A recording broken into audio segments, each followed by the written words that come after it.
Hey, welcome back to erictology.net. I'm here with Eric and Mark again. Just like to talk about bringing the two sticks mentioned in Scripture back together, the two sticks of the house of Judah and Israel. And I'll let Eric go, and we'll dig into the Paleo Hebrew and see what the Scripture has to say about it. So what we're going to do with today is talk about Ezekiel 37. And that's prefaced by Ezekiel 36, so we'll deal with that. A parallel is Micah, well, basically chapter 5 and 6. We're going to talk a little bit about that, and bringing up a little bit of what Jeremiah 31 has to say about this time, this era, this occasion, and are we there, and what's to be expected in front of us. So the interesting thing about Ezekiel 37, which we'll read here in just a moment, is that you might say a rabbinical way of study is this word that in English might sound like paradise. In Hebrew, the word is pardes, and that's an acronym which is the four letters in English, PRDS. In Hebrew, it would be Pei, Resh, Dalet, Sod, PRDS. And that stands for four words. Pashat, that's the P, the Pei. Remez, that's the Resh, the R. Drosh, the D, the Dalet. And Sod, which would be a Samic, S. Some people, like Aleph Tav Sefer, write it with a C. That was their trademark copyright thing. I write it with an S, just so you know that some people have it as a C, as in Sefer. I write, like my email, Paleo Sefer, SFR, Samic Pei Resh, Pei and Fei, PPH, or the letter F is all the same phonetic in Hebrew, same letter.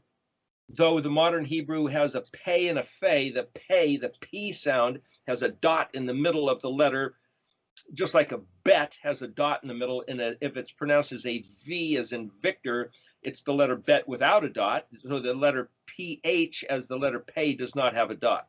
Just so you know, the modern Hebrew claims that there's more letters because they have bet and vet, and they have Pei and Fei, but there was no distinction in the Paleo. So whether it's pronounced as a B or a V for the letter bet, or a P or a PH for the letter Pei or Fei, nobody knows how that was pronounced back in the olden days. And so there is no distinction. So the modern Hebrew picks up a couple extra letters.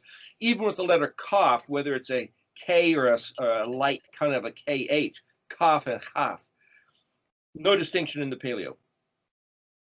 But so if we're looking at, I'm going to read through Ezekiel 37 to start with, and then realize that at the Pashat level, that's the surface level, the story narrative. Okay, there's a story. All right, just take it for the story. You could tell any story. It could be a story of Daniel Boone, Goldilocks and the Three Bears, the story of Jesus getting born on Christmas morn. Whatever the story is, it's the story. That's the Pashat level. P, R, Remez, so that's the allegorical. And I'm going to propose that there's an allegory with Ezekiel being told to pick up two sticks. Here I've got two pens. And he says, okay, you pick up two sticks and you write on the one for Joseph and his brethren. You write on the other for Yehuda and his brethren. And then you put the two sticks in your hand and you hold them. And some people show it as a one stick having a branch. So that's like the letter Zadi. And he says, the two will become one in your hand. And he says, and so I'm going to join back together Yehuda and Ephraim, the northern kingdom and the southern kingdom, and they will become one in my hand. Okay, well, then that means that Ezekiel was being told to bring two sticks together and hold them as one, as a metaphor, an allegory, a picture.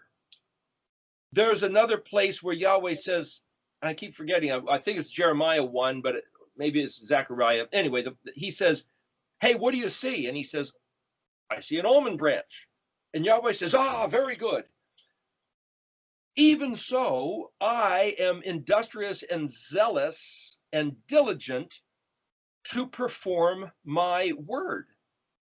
It's like, why would he say that? Because the word Shin Kuf Dalet Shakad is the word almond, and it is industrious and diligent. It's the exact same word. So the metaphor, you might say the Remez version of scripture is like giving a parable where Yeshua himself told a story of the sower of the seed.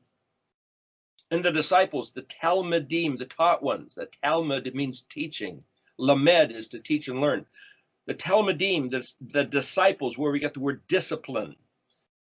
They came to him and says, hey, we know you're talking about something else. This is just a metaphorical story, a parable, a mishli. What are you really saying? And he says, okay, here, let me give you the equivalency. The seed is the word of Elohim. The sower is preachers or teachers, these videos. The seed is being cast out. The field is the listeners, people who are wanting to get some information. And sometimes the soil is hard, sometimes it's the pavement, sometimes it's rocky, and sometimes it's good soil.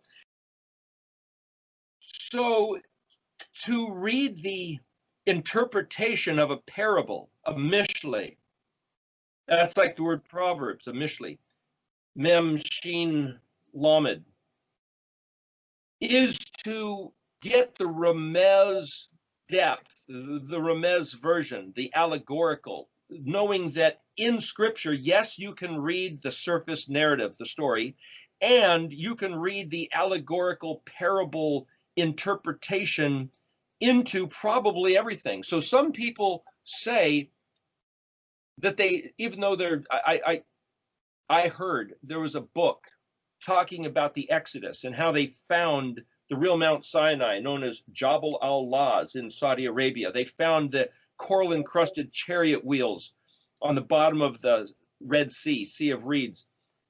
And Patterns of Evidence is making a big deal. Michael Rood made a big deal. Other people have really put this on display, but this book about the matter was saying that the biggest synagogue in Los Angeles, this was written in the book, the biggest synagogue in Los Angeles, Jewish, it was a fable, it was a story, it was just that perpetuated the family history so that they would have a sense of community. They didn't believe the Exodus happened. They didn't believe there was a Red Sea crossing. Are you kidding me? No, it's all allegorical. It's like, what the heck? How can we not believe that story? Well, I choose to believe it. They choose not to. That's all.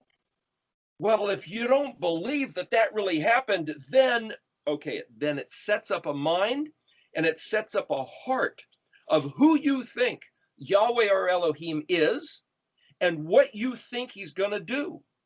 Okay, so there's a difference. That's why, and I heard the last count was 50,000. There's 50,000 different Protestant denominations because they all have a different way of reading. Some regard the narrative, some regard the allegorical and different interpretations. And you end up with, okay, instead of fighting, we're just going to start a new denomination. Okay, believe whatever you want to believe. I choose to believe that this story is true. And I believe that the story of the Exodus is actually something that happened. Wow, then is there a valley of dry bones that came to life? I don't know. Is that allegorical? Did Yahweh tell Ezekiel, hey, just look at this, and it was a dream, a vision, some kind of an oracle? Maybe. Sounds like it. We'll get into verse 37 just to let you think for yourself. But it's at least an allegorical, some kind of vision that Ezekiel was shown. He even calls it that. Now, the drosh, Dalet Resh Shin, literally means to seek, to search, to study diligently. In other words, you go through and you dig into these words and you make connections with comparing Micah to Ezekiel to Jeremiah, and you tear into the Bible. It's a pretty big book. And you can go all over the place with it. That's the drosh. That's the turning over every stone, as it were, putting personal effort. Hearing a sermon is a type of droshing. There's a phrase, once you get out of the church and go to a Torah study, they have this thing called a midrash. That's a Hebrew word. It means sit around like in a home group and you don't listen to one guy talk. Everybody pulls out their books and starts studying. Get out the dictionary. Pull out an interlinear. Listen to what other people have to say and really get your mind in gear. Intellectualize. Some people don't want to do that. Some people think that to intellectualize is carnal. Okay, so don't do it. Just read the surface story and go watch cartoons if you want. Go ahead. Nobody's putting a burden on anybody. We are looking at the scripture with a mind of droshing. So that's what this is.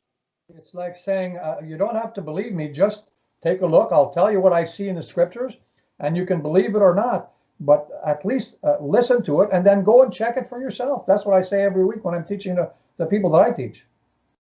So that's what this is. Now, the next letter, S, or Samic, which is the word sod, we would write in English S-O-D, sod, sod, yasod. You can see in the dictionary, if you put a yod in front of it, yasod is foundation. Well, how do you build a house with a foundation? You really got to dig the earth and bury it underneath to stabilize it. So the foundation is actually something buried, which means it's covered, it's hidden, it's secret. Some people, like there was a house I worked on a few years ago, there was rocks. This was a two-story house. They used it as a boarding house here in Oregon City. They had logs sitting on rocks back in the 1850s. The days of the pioneers, the 49ers, the pioneers coming across the middle of the country of North America here to the Oregon coast. Oregon City is right here at the end of the Oregon Trail. And they just had to build stuff. So logs sitting on rocks, and then they built a two-story house. I had to go through and dig out a new foundation and pour concrete and everything. It lasted 100 years or better. That's pretty good. But what I'm saying is that that was not a hidden foundation, and something was built on it. So foundations don't have to be buried and hidden, but the word sod is a foundation. It's buried, it's hidden. And as Brad Scott said years ago, sod means family secrets. Family secrets. That's a whole different mind of understanding than just buried and hidden. And foundation. Hayasod is also the title of a teaching series that somebody put together for those stepping into this mind of Hebraic roots of Christianity, as they proposed it and said, here's some fundamental things you need to get right out of the gate. This is Hayasod, the foundation of the family essence, the family secrets. One of you was starting to say something? No. Oh, okay. So that's what sod is. So sod is actually also Samic Dalet or Samic Vav Dalet. The word Sodom, as in Sodom and Gomorrah, is spelled with those same two letters.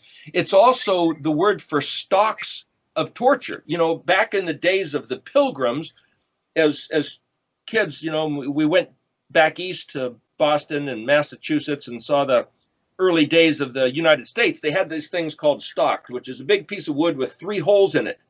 And when somebody had done something stupid, whether it was a thief or a vandalizer or some criminal, you'd stick the person's head in their hands through these holes and they'd be trapped there with a padlock on it, and people would throw tomatoes and call them insults. And we don't do anything like that these days, but it was a form of torture.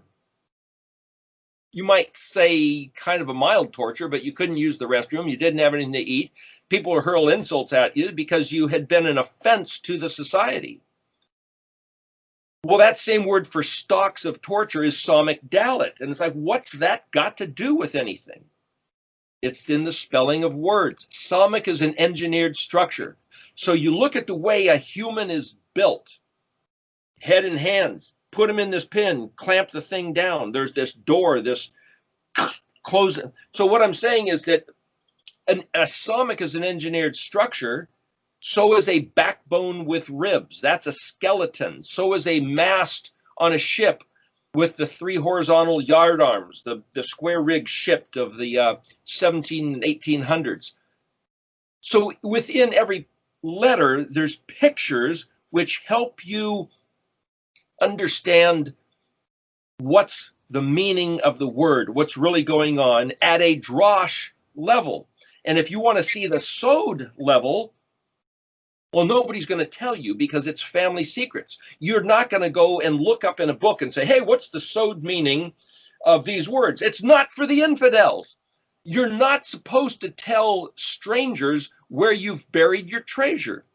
I read in a book that the cardinal rule, the most important thing that any people ever taught its children is, when you lived in villages out in the middle of the wherever, is do not tell a stranger where we get our water. The well that feeds this community, do not disclose its location. Why? Well, because if an enemy wanted to compromise a village, they poison the water, throw a dead animal in, get everybody sick. Then you can come and take over the village, kill them all, steal their stuff, whatever. It's like the idea of having family secrets. I live in America here in the year 2020, and it's almost like we don't know, we don't care, we're a bunch of idiots. Well, that's not the case with the words of this scripture. So here we're talking about Ezekiel 37 and how Yahuwah has made a promise to Israel. And yet, by and large, the Christian church has not much regard for the Old Testament. That was nailed to the cross, done away with. Okay, see you later, bye. Family secrets. Whatever Yahweh is saying in this chapter is not for everyone. If you don't want to take the time to listen to the narrative, think of it as a bedtime story. If you don't want to think of it with a little bit more intellectual energy, hey, what's the metaphor? Remember, Yeshua told the story and everybody goes, hey, that's cool. And then the disciples came later and says, hey, we know there was something else going on. Will you please tell us? But that was just his close disciples. Everybody else just only got the surface narrative story. Hey, let me tell you about a sower of seeds. Boy, he can spin a yarn. By golly, that Yeshua. Really? That was enough to satisfy most of the people? And remember what he said? He gave them, he had the disciples hand out the baskets of fish and bread, and they multiplied and fed thousands of people.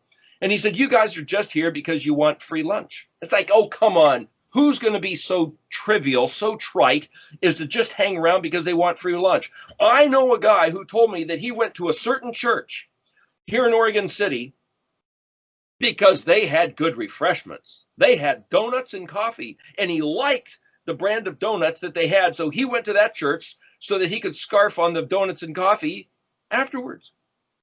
Really? You're going to go hang out because you like their donuts and coffee? Oh, yes.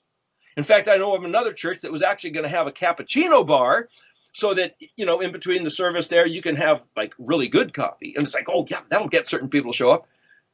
And that's enough to satisfy a certain segment of the population. And I'm not putting that down because even Yeshua catered to them to a certain degree. That's because people are open to bribes. They may not think it's a bribe, but they are. But it's enough to satisfy. Look, that's all they're hungry for. Fine, sure. Have some nice munchies. But the disciples came to Yeshua and say, we want the remez. Oh, okay. And now we're going to get into a little bit of droshing here. And I dare say, I don't know what Brother Yehuda, what the Jews think the sod level is. I have no idea. I'm going to invent my own meaning of sod based on the spelling of words.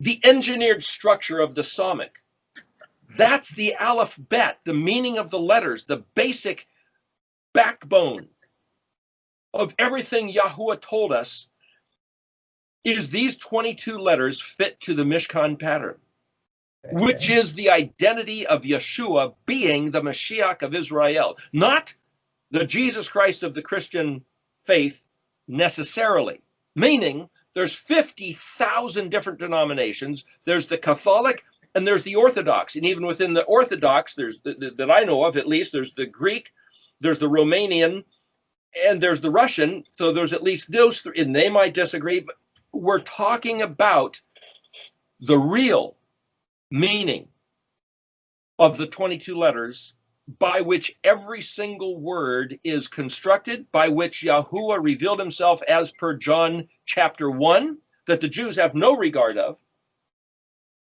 But we're saying that everything in the universe was built through this word. That's other teachings that we've talked about, John chapter 1.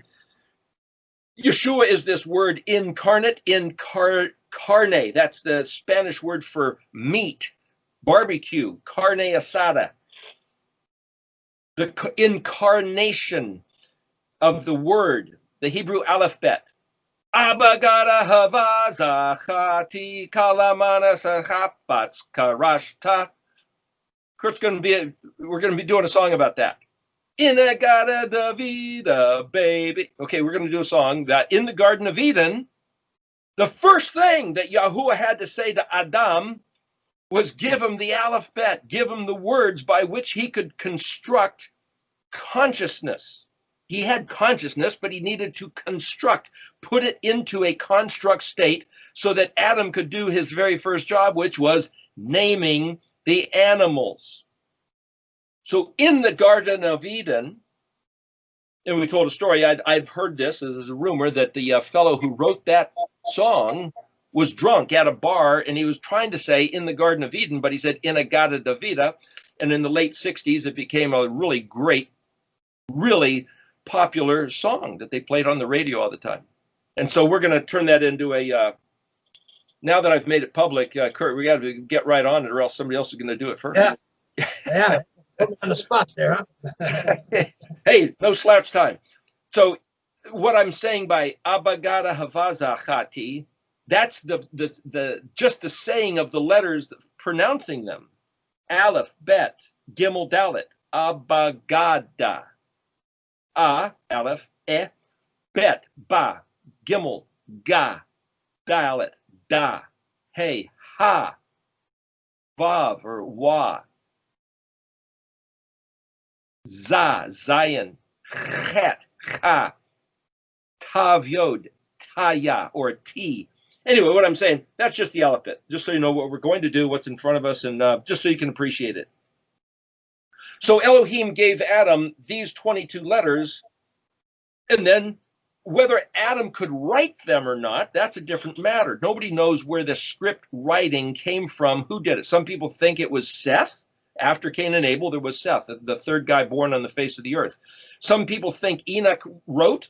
I don't know, but did Abraham? Some people say the book of Jubilees, Yovelim, says that Abraham read things that were, but nobody's ever found them. But certainly Moshe, Exodus 3, that's a whole study we did. We could talk about that another time. I did another video on Mountain Air 7 about that.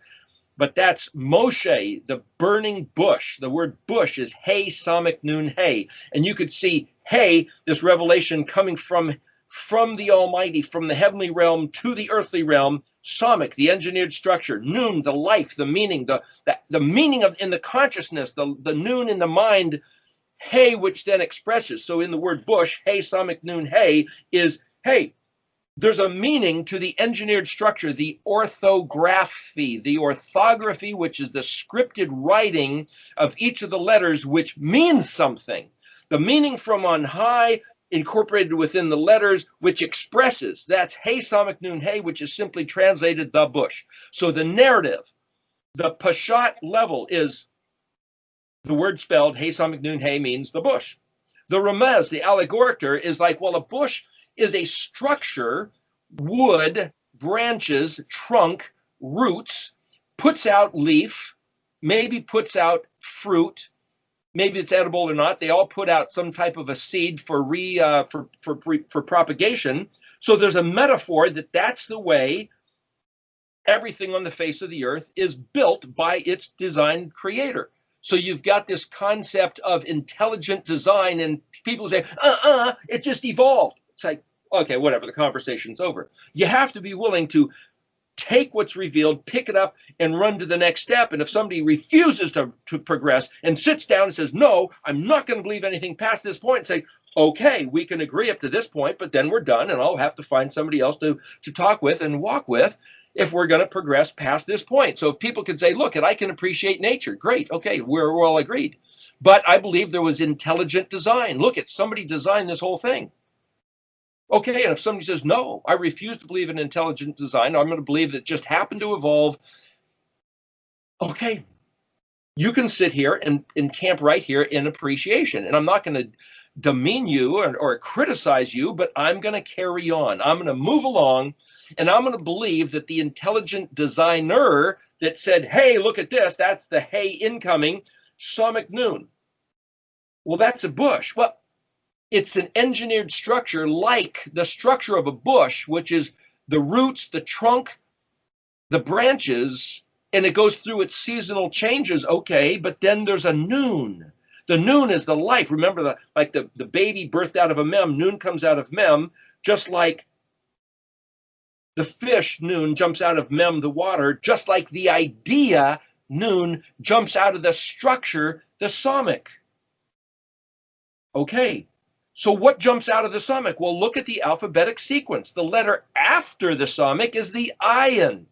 Oh, what is ayin? Well, it's eyeball, but it also, in the Red Dictionary, Klein's Dictionary, it means to look at the surface level, the gleam, the sparkle, to weigh carefully, balance exactly, determine fastidiously.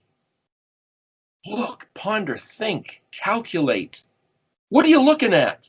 Oh, I get to say, oh, I get it. The eye opens. Well, the letter that follows the ayin is the pei. Well, that's a mouth. The mouth is the thing that opens. If you look in the dictionary, you'll see that it's anything that opens. So the delta of a river opening onto the sea or onto a lake, a stream going into a lake, is the pei. The pei is something that opens. Well, a mouth opens, but eyes can open, comprehension can open, anything that opens. In fact, you can be stuck with a knife and ripped apart, and now you are opening. It's all the pei concept. Yeshua being pierced when he was hanging on the cross, and out came water and blood. That's a pei event.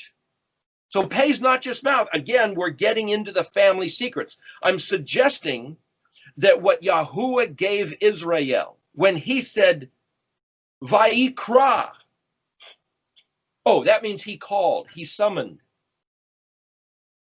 Vayikra. But it also means, Kuf Resh Aleph means to learn to read the scripture. When Yahuwah said, write these words on your doorposts and on your gates, he was commanding Israel to become literate.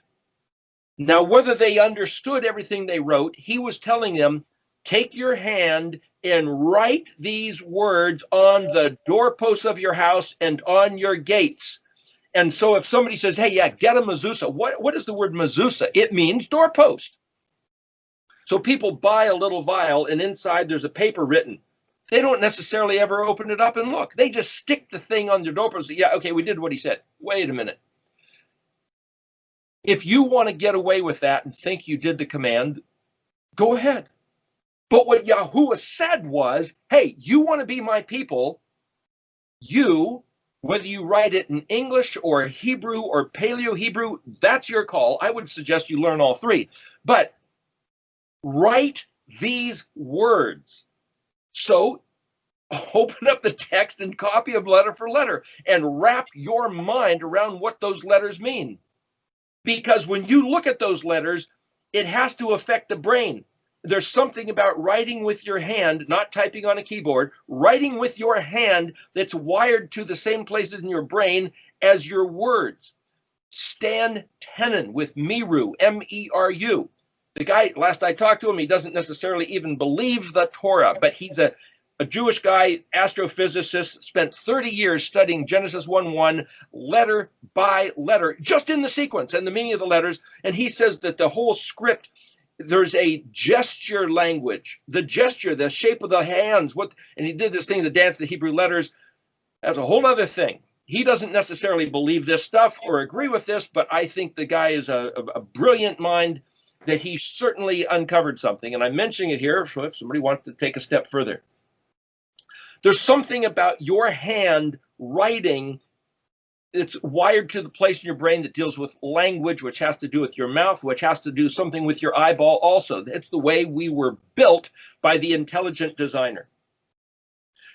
For Yahweh to say, write these words on the doorpost of your house and on your gates, is so that when you walk in, it starts affecting your mind. Okay. I've got the alphabet on my hat here. Some friends in the, forget where they are. I think they're in Missouri. But anyway, I got to talk to them. They made this, they embroidered this. That's a whole nother project. But the idea, we did a video called hey, how about that hat? The phylactery of Yehuda is that they have this little box with words written in it, and the tefillin, they wrap it on their hands, and it's like, well, this is Ephraim's phylactery, writing the Aleph Tav, writing the Hebrew alphabet around their mind so that we stay on track. You know, it's just playing around, messing with the words. This word that show up here, nun samik, nas, literally means to lift up, but it's also to, like a bird taking off. Samik ayin is to diversify, like spreading a wing, spreading the feathers like the branches of the menorah. Ayin pei is the word to fly, which is the word bird. Ayin, that's ayin pei, as in oof. Oofi is a bird, and then pei zadi is to break out and explode and detonate and scatter like these words. Open mouth, pei zadi. Yeshua going up on the mountain in Matthew 5 and speaking these words. And it's a picture of Yeshua resurrecting from the dead. It's a picture of Israel coming out of the dispersion, coming back to these words, the eyeball opening and going, whoa. So if pei zadi, and I'm trying to show you a structure of analyzing the spelling of the words, which is the sod level. What I'm telling you here is that we're droshing by looking at these things, but I'm trying to give you a little experience of the sod, because this is all Yahuwah's stuff, analyzing his words, the structure of his alphabet, which is his Aleph Tav, or Aleph connected to Tav. Mark is going to tell us here in a little bit about Jeremiah 31, a certain verse, but Yahweh said they will all know me. Me. In English, that's, I'm talking about myself, but in Hebrew, the word is Aleph Vav Tav Yod, pronounced O-T, Aleph Vav Tav, an oath, a sign, a symbol, a letter of the alphabet. Yod suffix means my personal. So Yahweh says they will all know me. They will all know O-T. He's saying, I am the guy who's identified my identity, my intention, everything that I'm about, which is the same is the word Shem, by the letters of the alphabet, Aleph connected to Tav. The sod level, you might say, the family secret, the family reality is that Yahuwah Eloheinu, Yahweh or Elohim, is the guy referred to by each of these 22 letters. And if you know what the letters mean, you will see clearly that Yeshua, his crucifixion, his internment in the grave for 3 days and 3 nights, his resurrection, his ascension, and his return is all talked about in the 22 letters. And if the rabbis or the Jews choose to not see it, then it's their eyes being closed. Hey, that's the word ayin zadi, to close the eyes. Guess what? It's also the word for wood. The reason I'm going on about this is because we're going to get into 37. He says, take 2 sticks of wood in your hand. The ayin zadi, and write Joseph and his brethren, and the other ayin zadi in your hand, Yehuda and his brethren. The word wood is spelled ayin zadi. The word ayin zadi hey, different suffix, or the word ayin zadi mem, mem or hey would be a different suffix. Well, the word ayin zadi mem is etzem, which is the word bone. Ayin zadi vav mem is also bone, but it's like a bone. I'm trying to show you the structure of the spelling of the words in Hebrew. Yods and vavs added between the letters are different prefixes, different suffixes. If you look at them, if you analyze them, if you drosh the language, you will see the sod, which is the real truth of what's going on underneath, that you can only appreciate if you want to be Yahuwah's Israel. And if this makes no difference to you, go watch cartoons. It's okay. I'm not putting you down. I was going to UCLA in the as a master's degree in film animation. So when I say go watch cartoons, I spent at least 10 years or better trying to refine that craft, that skill of film animation. And as I mentioned, I think I mentioned to you before at the first talk, the reason why I found this story in the Aleph Bet is I was thinking, man, I spent thousands of dollars in at least 10 years pursuing the art, the craft, the craftsmanship of film animation. And I thought, did all that go to waste? Did I waste all that time and money of my life? I thought, no, wait a minute. What if I could turn the Hebrew alphabet into a storyboard, into a flip book, where you take some pages and draw pictures and, watch them flip and you see it move. That's film animation. What if I could do that with the Hebrew letters? And I did that, and all of a sudden I thought, well, this is what I saw. I saw in the alphabet the story of Yeshua, the story of the Brit, the Aleph Tav covenant of Yahweh with Israel. And it's like, it was worth every penny of all those years spent trying to learn animation in order to uncover the reality in this Hebrew alphabet. So when I say, hey, go watch cartoons, I'm not putting anybody down. I think there's some potential value. It all depends what you're watching and what you make out of it. I'm just giving you some insight as to me. That's all. Strange sense of humor. The point is, Aleph Zadi Hey means to convert to wood, which is the word in English, lignify. Just like to convert to stone would be to petrify, Petra being wood or stone. So lignify means to turn to wood. So if ayin zadi means to take counsel or advice or to comprehend the plan. What plan? The Psalmic plan, the Yesod, the foundational plan, which is the Aleph running to Tav. That plan. Well, you can only get that plan if you realize that Yahuwah is the intelligent designer of the universe, and he had a plan for a very special people. He said, you, Israel, alone have I known, made myself personally in relationship with you from among all the peoples of the earth. You alone, Israel. And I'm telling you, learn how to read. Vayikra. In fact, he gave the Mikra Kodesh, what Michael Rood called holy convocations or rehearsals. The word Mikra, that's a gathering, that's a rehearsal. It doesn't necessarily mean rehearsal. It means the place or the occasion of gathering, but the word Kara means to learn how to read the scripture. In fact, the Karaites, like Nehemiah Gordon, a Karaite, those are the strict scriptural literalists. They're Jews, they have their rabbis, but they're not the same as the rabbinical Judaism. They're strict scriptural literalists. Pedantically, that's like dak. That's dalit kuf. Look that word up, dak, which means punctilious, pedantic, meticulous, a grammarian of extremely fine detail and zeroing in. That's looking for the sod, in my estimation. Just real quick, ayin zadi hey also means spine and backbone.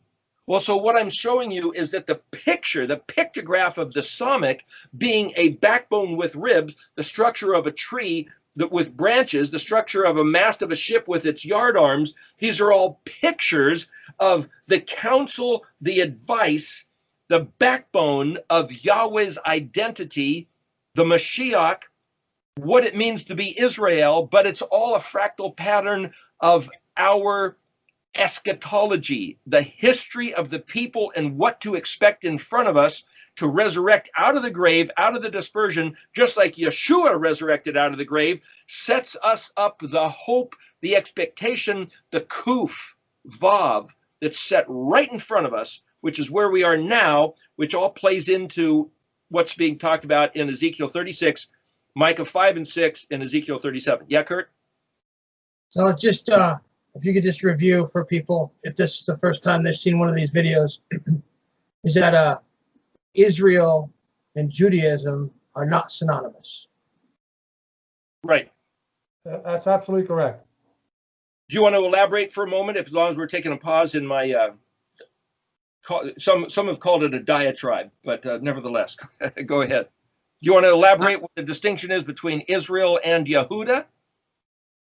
Sure. If you want to go on it, or I can, from my knowledge anyway, it's the understanding that if you read the scriptures from the Old Testament, from Genesis 1:1, and just keep on reading, you're going to see a recurring mention of Israel and Judah together. Judah is where the word Jew literally comes from. They're two different groups of people, which is that Israel is the 10 northern tribes. Simeon is actually in Judah, but they're part of the 10 northern tribes.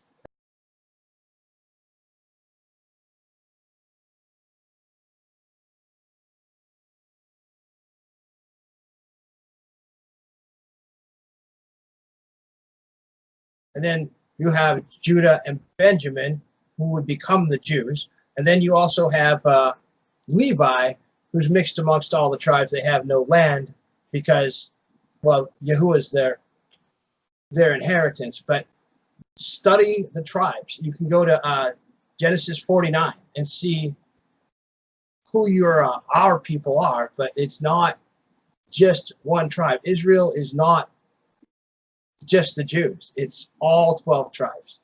Again, family secrets, sewed level material if you want to see what is the projected history or the future that I believe is about to play out immediately in front of us. Do you have anything you want to add to that, Mark? No, just if you look at the name Yehuda, right, the only difference between the name Yahweh and Yehuda is the Dalet. And who's the Dalet? The Dalet is Messiah. So Yehuda is telling us that the name Yehuda is telling us that the door will come out of Judah. And you're right, absolutely right, that it's only one tribe, but it's the tribe that Messiah came out of. So if you read the scriptures, especially in the King James or whatever, in other places, they say, oh, the Jews did this, but it was never, I shouldn't say it was never the Jews, it was always Israel that did it. If you think of Israel, it's 12 tribes, it's not just Judah, as you were saying, Kurt. It's when he speaks of Jacob and Israel, he's talking of the whole 12 tribes. So we have to definitely distinguish between the Jews and what Israel is, because Israel was called by Yahweh, not just Judah. Well, here, just to make it clear, Yod He Vav He there at the top, that's Yahuwah, the name of our Elohim, and then Yod He Vav Dalet He. See, when Mark was saying, see, there's a Dalet, it's Yod He Vav, that's Yod He Vav. There's a Dalet. Well, a Dalet literally is the fourth letter, and it's a door. So look at that. There's a door stuck in the middle of the word Yahweh. And that door is the word, then makes the word Yehuda. So one way we could choose to read this is that Yahweh will stick a door in the midst of Yehuda through which the Messiah will enter. So when Yeshua claims to be the door, and by which anyone who wants to enter the domain, the jurisdiction, the house of his Father has to come through him, why would he stick the door right in the middle and call it Yehuda? Well, there's something about the Jews which is different, special, unique, not like any other. Well, another interesting thing about this word Yehuda is that there's a verse that says, the 10 men from the nations. That's what it says in the narrative. 10 men from the nations will take hold of the hem of the garment of one Jew. I forget what this is. Zephaniah, Zechariah. Anyway, the point is, and they'll say, let us go with you because we have heard that God is with you. That's the English typical translation. What it really says in Hebrew is that, now I'm putting it in English and telling you my take on the English version of the Hebrew, that 10 men of the nations, that's an allegory for the northern 10 tribes, the lost tribes of Israel, who are not known as Jews. And they're going to grab a hold of one Ish Yahudi. Well, that's a man who's a Jew. Wait a minute. Yahudi. Yahuda, Ish Yahuda. There's this word right here in the middle. Hod, He Vav Dalet. There's a phrase, Psalms 136 and numerous other places. Hodu, La Yahuwah, Ki Tov. Ki leolam chazdo. Give thanks to Yahweh for his good, his mercy endures forever is a typical translation. That also means something different. But hodu comes from this word hod. It means to give thanks, to give praise, to confess that we blew it, our sin. And it also means reverb, resounding, sending out in song and in praise, one who exalts the name Yahuwah. One who tells the truth about these matters. And says 10 men from the nations will grab a hold of then the word is kanaf.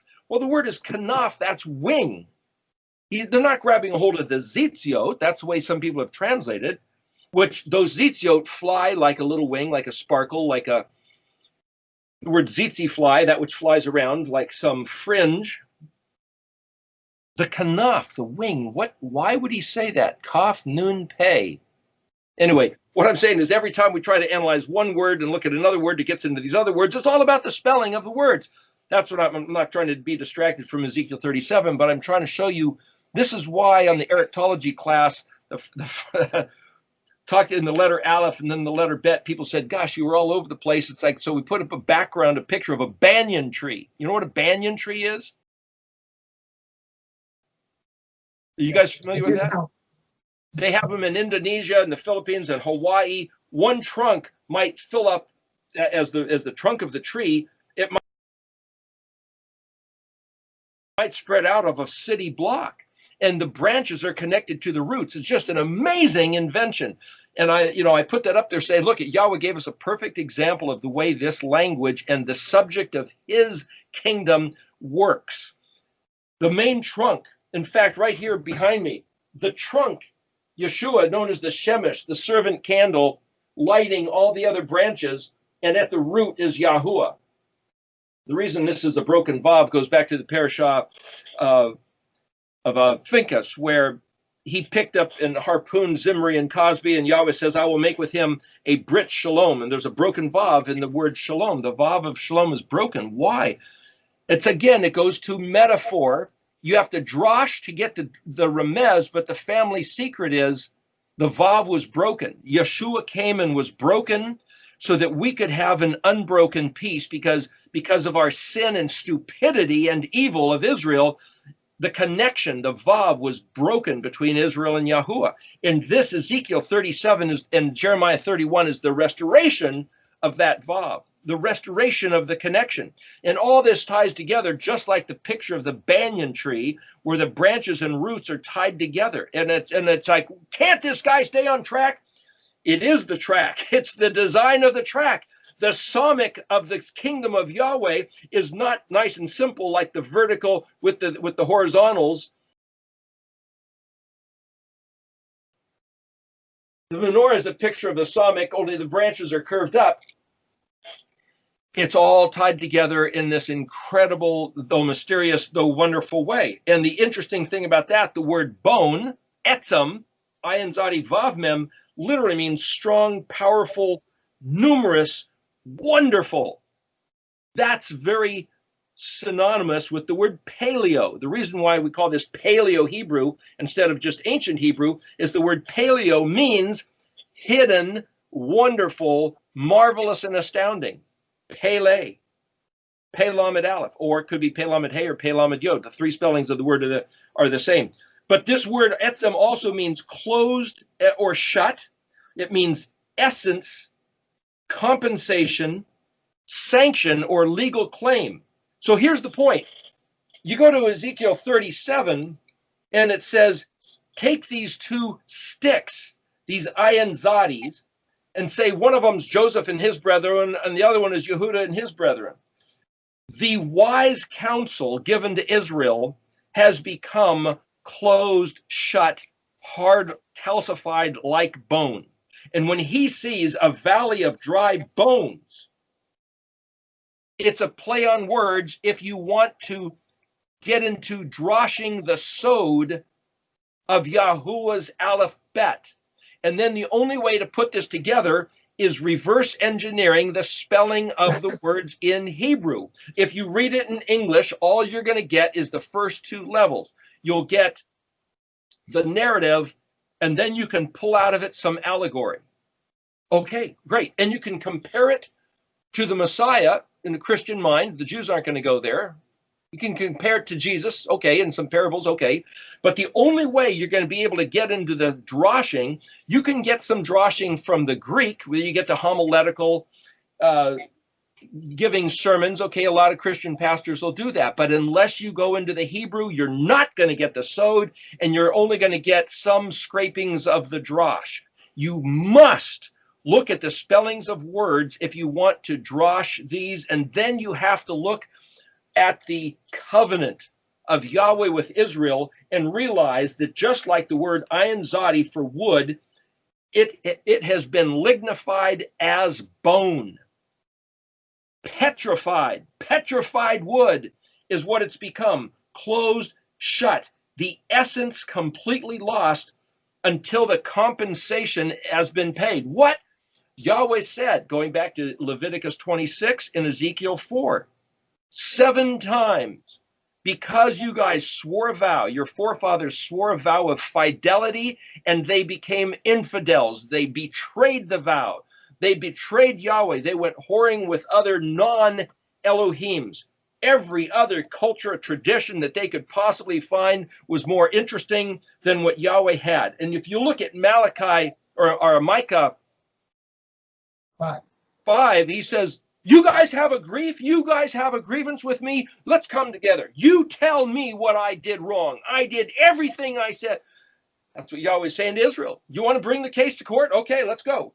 This word for it, to make a claim in court and pay sanctions of compensation, is ayin zadi vav mem. That ayin zadi yod mem is the plural for the word bones. What I'm saying is, you might think that I'm going off on all kinds of rabbit trails. Why does he stick to the subject? It is the subject. The only way to determine what the valley of dry bones and the coming together of the two sticks and when Yahuwah is going to do it and why he let this happen is to look at the meaning of the words in Hebrew.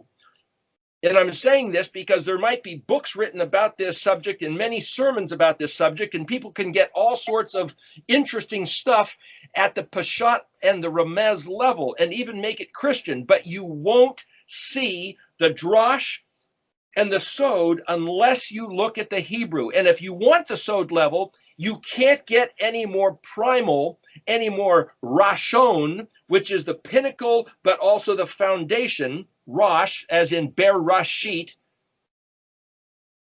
You won't get any more foundational, original, supreme than the Paleo Hebrew. That's it. It's the absolute. And if we look at Micah 6:9, which we will in a moment here, it even proves it. So, in fact, why don't I do that right now? Why don't I show you this thing in Micah 6:9? So this lady, Julie Bradley, brought this to my attention just last week, and she said, hey, there's a word that's translated wisdom. Could you please look at that one word? Typically, the word wisdom is chakma, chet, kaf, mem, chakam. And then there's the word shakil, which has to do with wisdom. Even the word da'at can apply to wisdom, but this word is spelled vav, tav, vav, shin, yod, hey. Micah 6:9. And I did a write-up. I sent it to you guys. I'm going to put it up on the internet. I believe I sent it to Ron and Marlise, and it'll be on my website. But here, let me go through it real quick. Kol Yahweh, Kufav Lamed Yahuwah. Okay. Kol, Kufav Lamed, Q-U-L, you might say, Q-O-L, Kol, is the word for voice. Okay, the voice. Kuf Vav Lamed. Kuf Vav is the word for hope or expectation. Lamed literally means teach and learn. It's a picture of the shepherd's staff. So I could say, just like Aleph Vav Tav, Aleph connected to Tav, that's one way to look at the spelling of the words. This is the Kuf connected to the Lamed. Well, the Kuf is what happened after the Zadi. So it's Yeshua rising up into the sky and coming back. That's our expectation.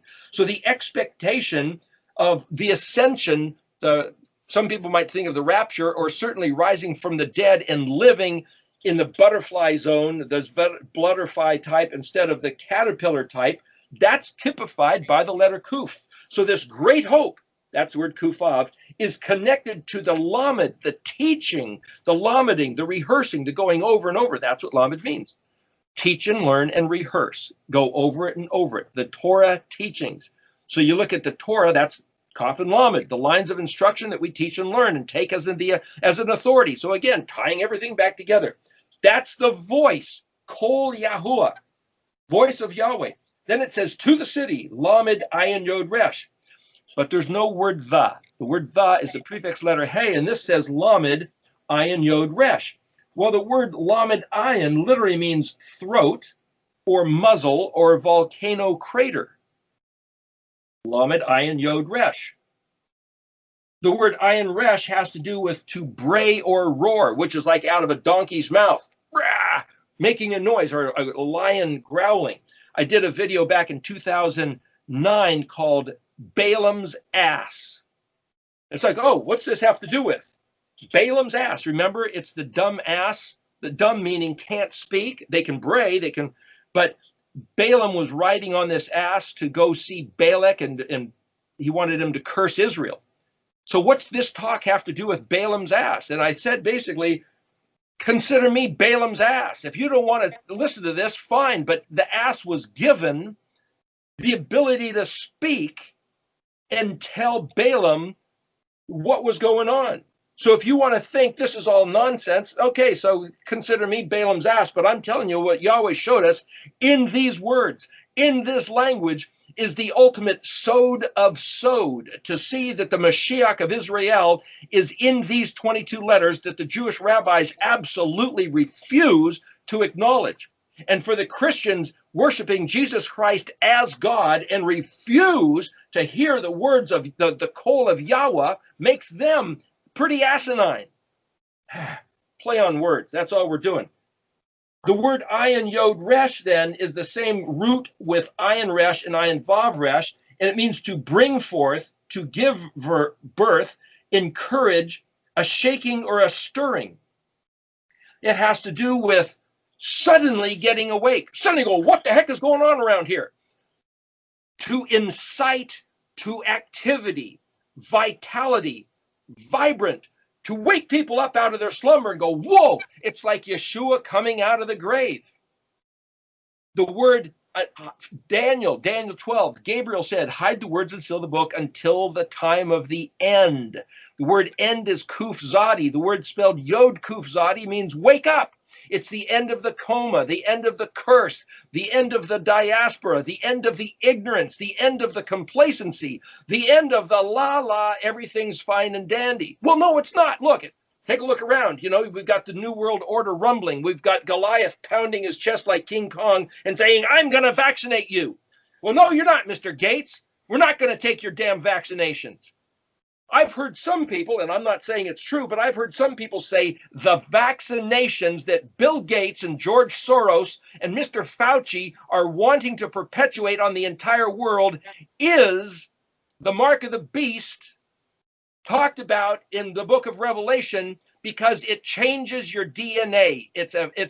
They put stuff in it to affect RNA and DNA and to make you non-human, as Yahweh has created with his intelligent design to make humans according to his alphabet pattern, you could say. They're going to change the molecular structure. They're going to change the somic of your humanity with these vaccinations. It is very evil. It is very nefarious. And if you look at the ingredients that they're putting in these vaccines, some people are saying anyone who will willingly take the vaccine so that they can buy and sell and live conveniently, it is taking the mark of the beast. You will burn in hell. You will not get into heaven. That's what some people are saying. You can determine for yourself. I'm bringing the information to people's ears. Could such a thing happen? Well, what is the mark of the beast? Is it the barcode? Is it an injected nanoparticle? Or is it something like what Billy Gates wants to inject into every person on the planet? And they're planning on maybe this coming year, 2021, shutting down the world economy and saying you cannot leave your home or buy or sell or travel, go on an airplane or do anything else unless you take the vaccine. If this is the case, if this is true, then this looks like the description of the beast of the New World Order, of the whore of Babylon rising in Yahuwah's face. Now, it looks like they're opposing us, humans. But as Hezekiah said, when Sennacherib was assaulting Jerusalem, and Hezekiah took the papers, the letters that Sennacherib wrote, and he laid them out in front of Yahweh, and he laid on his face and said, Yahweh, this looks like it's against us, but it's against you.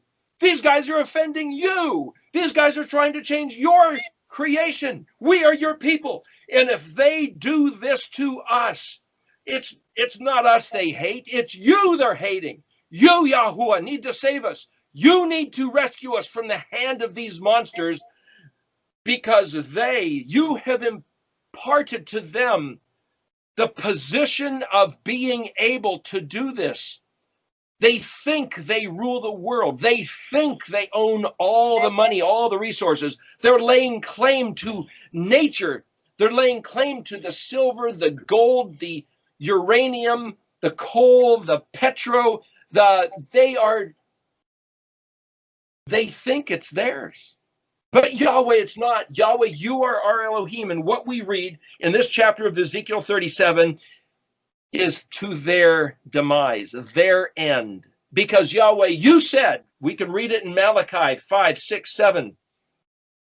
You're going to assemble them together because they are saying, look, when Yahweh assembles the people of Israel and gathers them together like sheep in a fold, they're going to say, let's squish them all. Let's just nuke the sheepfold. And it says, hey, let's consider that the people of Yahweh are all infidels who have done terrible things, and they're guilty. They have no right to the inheritance. So we're going to kill the people of Israel, and our eyes will behold Zion. That's what our enemies are saying. And Yahweh's basically saying, that's right, I'm letting them think that to assemble them together to pour out my furious wrath on them. That's an analogous, synonymous story with the great exodus out of Egypt.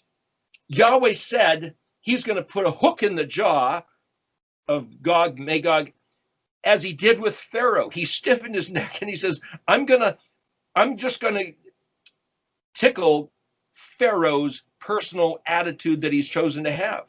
And I'm going to bring you, Israel, down to this place. They were trapped between the mountains, one way into the mountains, this one valley. They were on the Wadi. You can see it from the satellite view of the Sinai Peninsula right across from Saudi Arabia.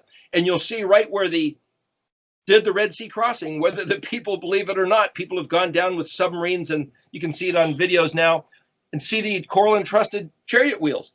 Yahweh had 3 million people of Israel trapped on this one little beach And they said, what have you done? You've suckered us in here, trapped us, and now Pharaoh's going to slaughter us. And Yahweh put a bloodlust in Pharaoh, and he thought, oh man, I've got these guys. That's it. I'm going to kill them all, or take them back as slaves and make. And so Pharaoh and his whole army. Well, wait a minute, they couldn't come in because Yahweh had the pillar of fire, pillar of smoke holding him back. They couldn't cross that pillar of fire until Yahweh made an escape. He opened the Red Sea. The Israelites crossed, and then he let the Red Sea just stay open and say, come on, Pharaoh, come on, come on. And Pharaoh's, he's just messed with Pharaoh's mind. And so Pharaoh and his whole army, these were the elite, the imperial guard of Egypt. He just stirred up within them, they were salivating of, we're going to butcher these damn Israelites. And they go rushing into the water, and then Yahweh just crashed down upon them.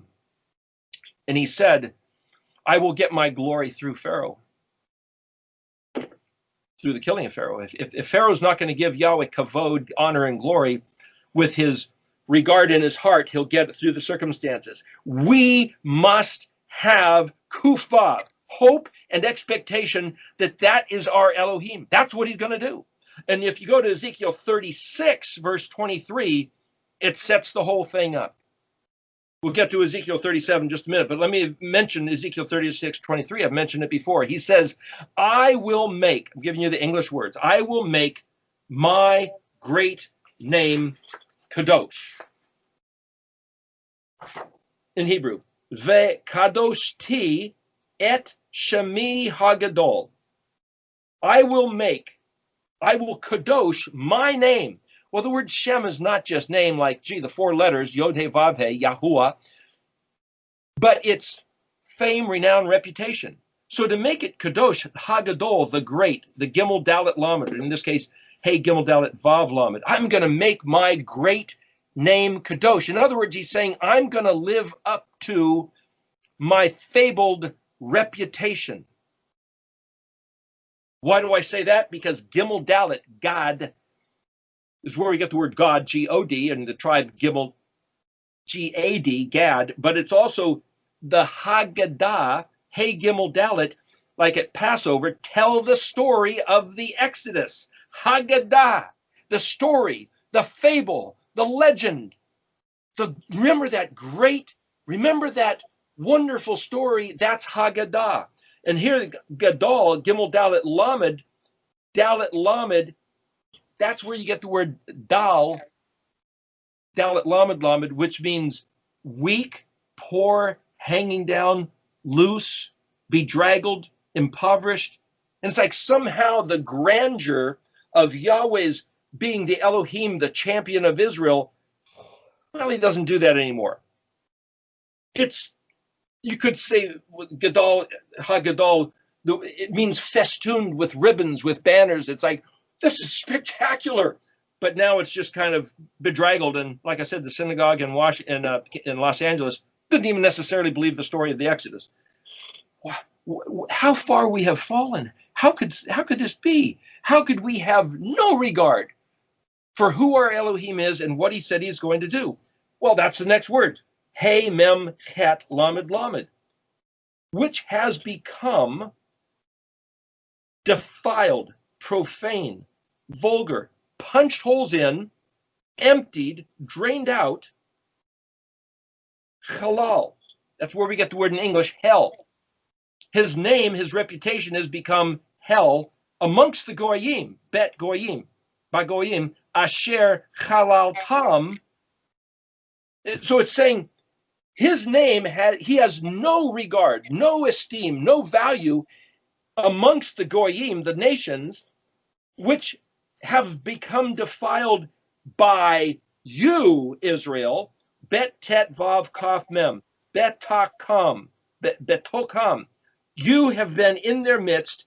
Vav yadao, vav yod dalet ayin vav, hagoyim.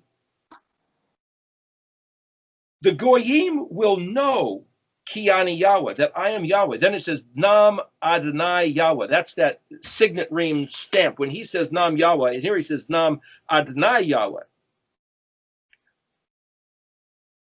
All through Ezekiel 36, previous to verse 23, Yahweh says probably 3, 4, 5 times, You guys, meaning Israel, he says, I picked you because you did evil, had idols, Elohim Achrim, other gods, because you did everything counter to what I said, you betrayed me. I kicked you out of the land and I scattered you amongst the Goyim, scattered you amongst the other nations. That's like Yeshua being killed, punched and perforated is the word halal. To start something new, like a new religion, is the word chet lamed lamed. Chet is a fence, like a tomb.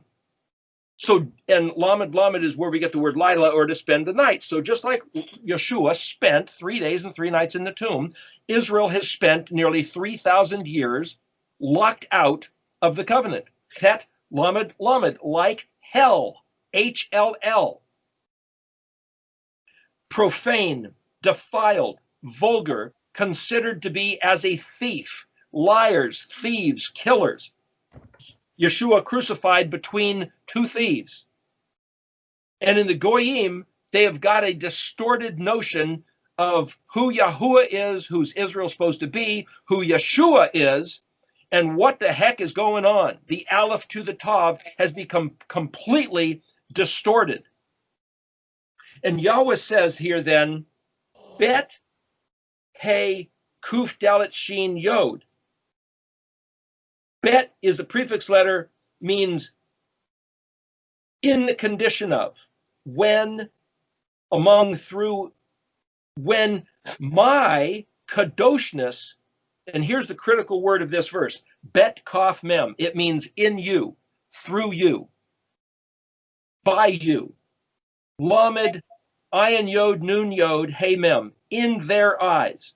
So my take of this verse, these last two words, when we as Israel, as Yahweh's people, make his great name Kadosh in the eyes, in the understanding, weigh, measure, balance exactly, scrutinize, determine, absolute perfect balance of detail.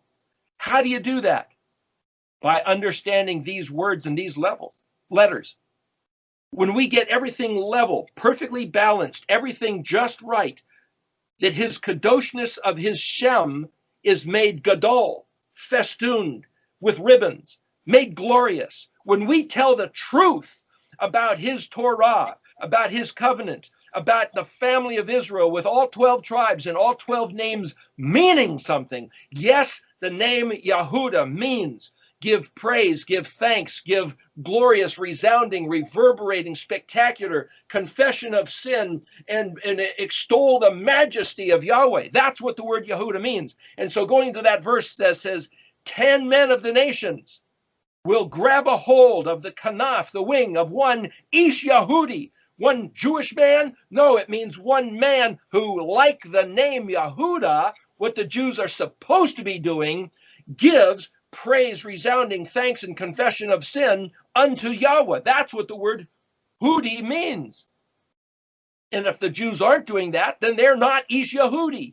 So Yeshua even talked about some who claim to be Jews that are not. They're the synagogue of Satan. So I've heard it said that a Mr. George Soros is a Jew, but he was a Nazi, and now he's owns most of the world, and he's running this whole thing of trying to take down America. Is that an Ish Yahudi? He might be Jewish, but that doesn't make him Hod. But Yahweh will get his glory through even Pharaoh or Soros or Hitler or you and me if we don't yield our heart according to the teachings of the Torah, loving Yahweh and loving our neighbor. Then he will get us to exalt him through our demise. An interesting other phrase, it says, for we will exalt in, this is Micah 4:5, that each man goes forth in the name of his God.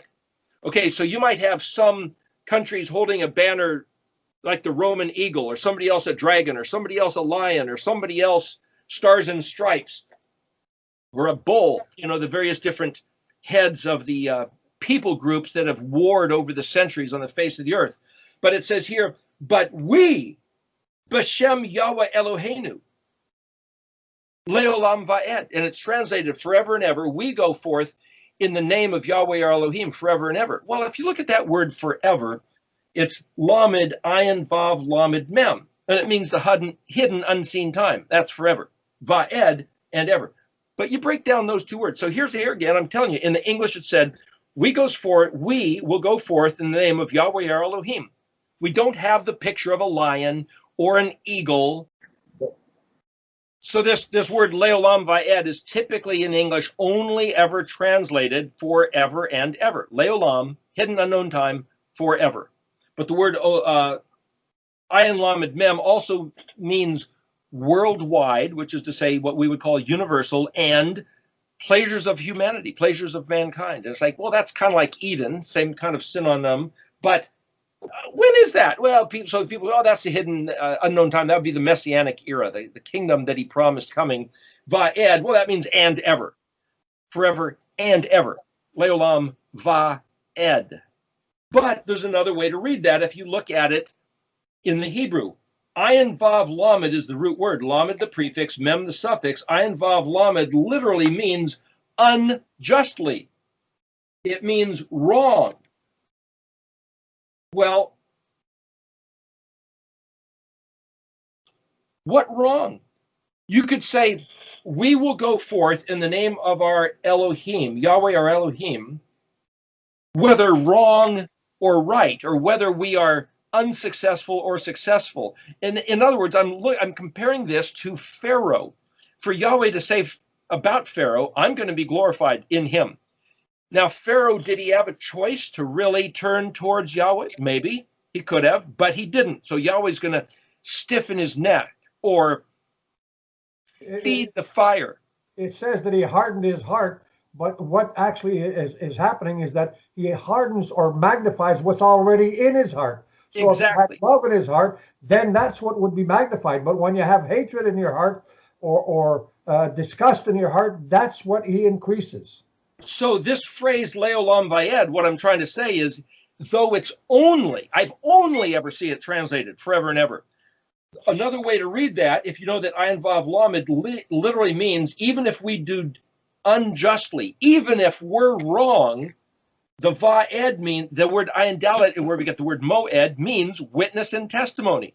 As a testimony of his greatness, even if we're wrong, and he fulfills his word, his covenant. Yahweh said in Leviticus 26 and Deuteronomy 28, if you guys betray me, if you break this covenant, if you annul your vows, if you're a bunch of infidels, if you go after Elohim Achrim, if you find my ways to be detestable, abhorrent, loathsome, those are English definitions of the Hebrew words, or you have a casual disregard, which is in English, whatever, that's the word. If you guys have that attitude about me and my stuff, my Torah, my ways, my Aleph connected to Tav, my alphabet, my words, my language, my name, then I'm going to do the same to you. And what's coming?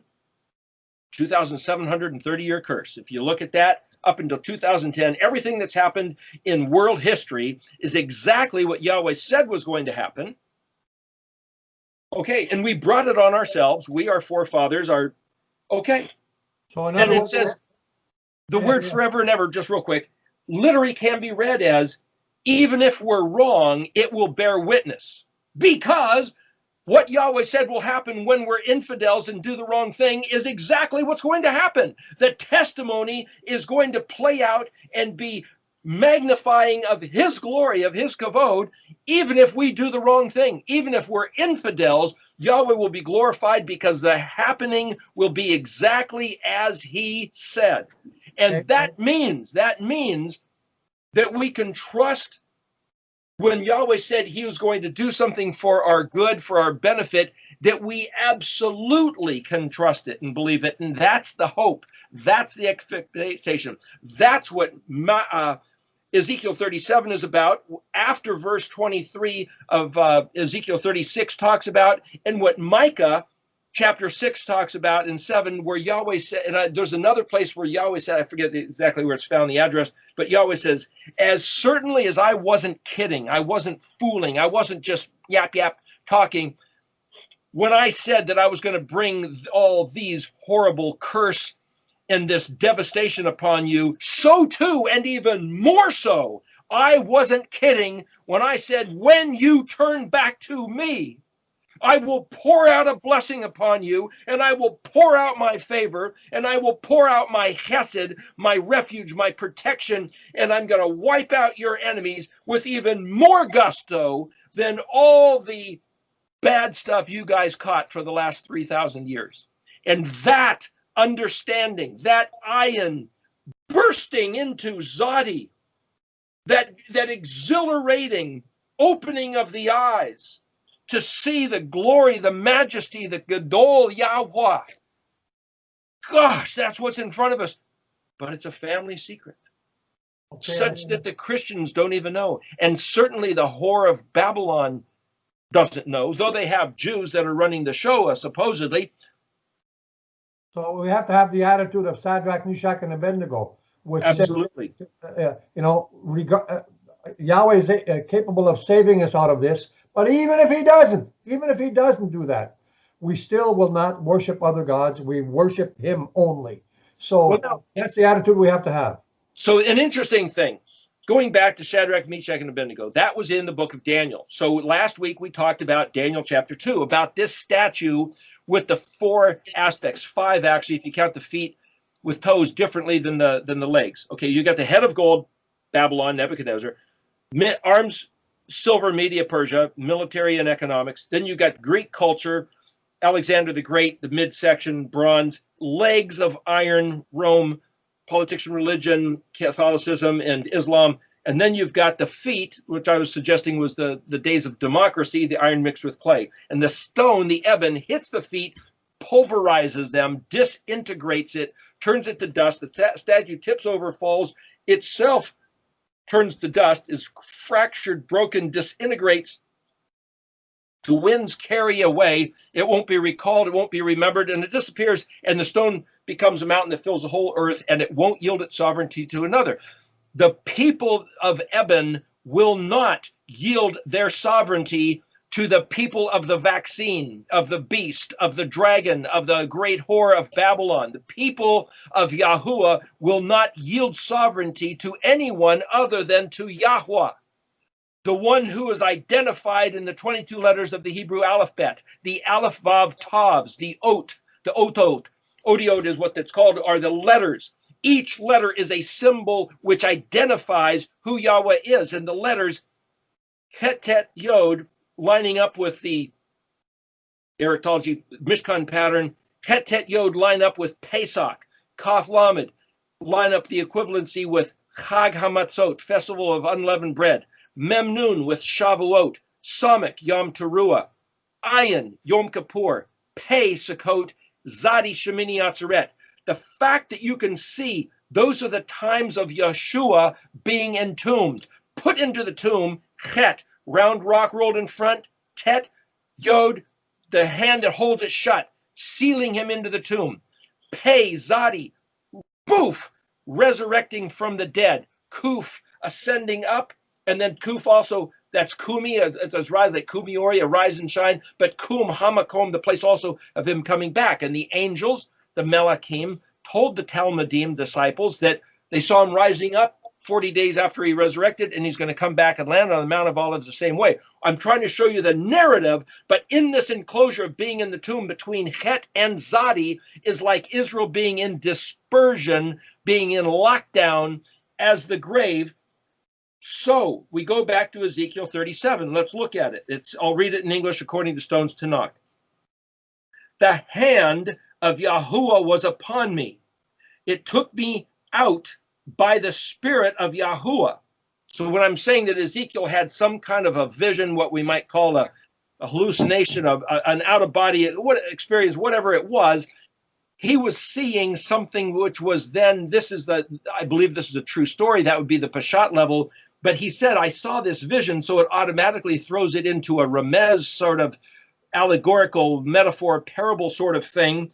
And the only way for us to analyze it is to drosh it. So that's why in this talk that we've just been doing for the last 2 hours here, I've been trying to give you an experience of all 4 levels.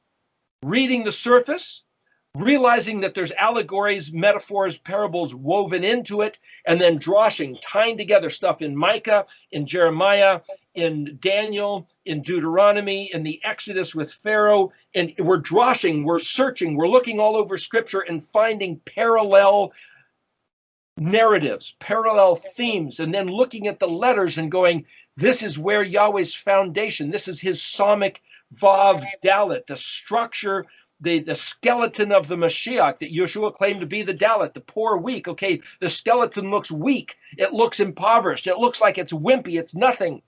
And that, going back to Micah, I never got finished it, the Micah 6:9 that I promised to do. We're jumping ahead here in the interest of time. But let me read this real quick. Then I'll go back to Ezekiel 37. Sorry about that. The voice of Yahweh unto the city, but the word ayin yod resh means to come alive. It's not necessarily only the word city. Vayikra, and he told him to learn how to read. That word for wisdom is the word vav tav vav shin yod hey. Well, shin yod hey means ewe lamb, E-W-E, a female lamb. And the word tav shin literally means weak. But the word shin yod aleph is climax, loftiness, pride, like the Guinness record. And then Yod Resh Aleph Hey Yerah means to see, perceive, or be on exhibition. Then Shin Mem Kaf, your name. Shin Mem Ayin Vav, he who hears. Mem Tet Hey. Well, the rod, Nun Tet, Mem Tet Hey is the rod or the staff, or like to put into tribes.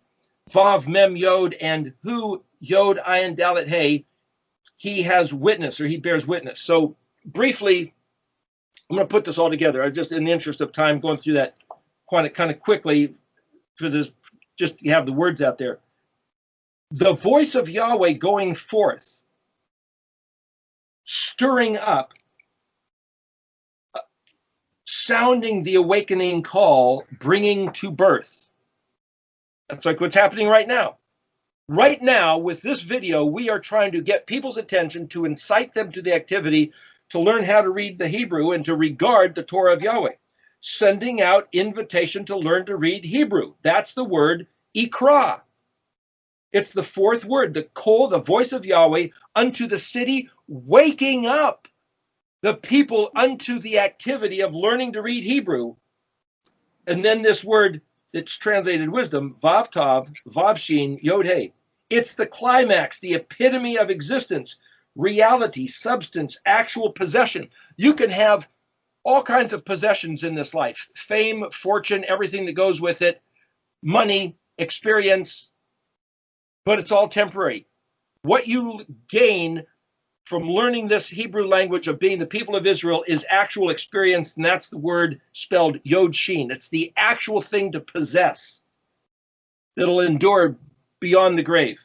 Appearing weak as a ewe lamb, stricken, poor, wounded, defeated, well, that's a metaphor of Yeshua. He's a wimp. He's a nothing. Punch holes in him and hang him from a cross. Yeah, there's your king. Your Shem on exhibition is Yeshua being nailed up again. And it's the Hebrew alphabet. Your Shem on exhibition. That's Yerah Shem Ka. Those two words, Yod Resh Aleph Hey, Shin Mem Kaf. Your name being put on exhibition is to perceive the heights of wisdom. That's going back to the word Tav Vav Shin Yod Hey. The height, the ultimate exhibition is to perceive the heights of wisdom, and that word also means orientation, philosophy, metaphysics, resourcefulness, insights of the absolute best advice. And that word for best advice, why I'm bringing this in, is the word ayin zadi, which is otherwise translated simply wood or opened eyes. It's to give the counsel of advice. The fact that there's a valley of dry bones, which are etzim, means that both houses of Yehuda and Israel have gotten bad counsel, bad advice. Their eyes have been closed, turned to wood, or like bone, become calcified, ossified, as it's called, or virtually petrified. He who hears and gets to the place of really Shema, which is beyond hearing, but, oh, now I get it. Now I see it. My eyes are open. I and pay. Whoo! Taking wing like a bird, like these words. Nun Samik, to suddenly come to life, sprouting Nun. Get how it's all been organized, Samik, and the spread of the alphabet letters, like everything in its variegated display of all the colors on this hatband here. Oh, now I see the way the Mishkan pattern, how it's organized, how it's arranged like a skeleton, and then it lifts us up. The word Abraham, literally, avar, means to put out wings like an eagle and soar and fly. The word Yitzhak is hilarious laughter, like fireworks going off in the sky.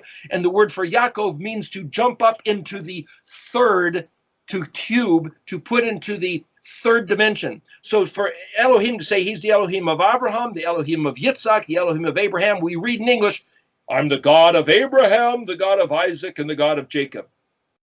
The names of three of our ancestors. But in Hebrew, it's this is the power, or this is the essence of what gives us the power to soar like an eagle, to fly up into the air with spectacular firework, hilarious laughter, like this great sport. I was telling somebody the other day, like the Red Bull flying team, where they get these squirrel suits and just jump off of high cliffs in the middle of China or Moab and fly. Oh, gosh, it's just incredible. That's Yitzhak, Yaakov, and Abraham. That's what he promised us. But our hope is lost because we can't see it. To finish off with this verse here, Micah 6:9, he who hears and gets to the place of actual Shema, he sees the promise, the destiny, the target objective as appointed, because it's in the letters.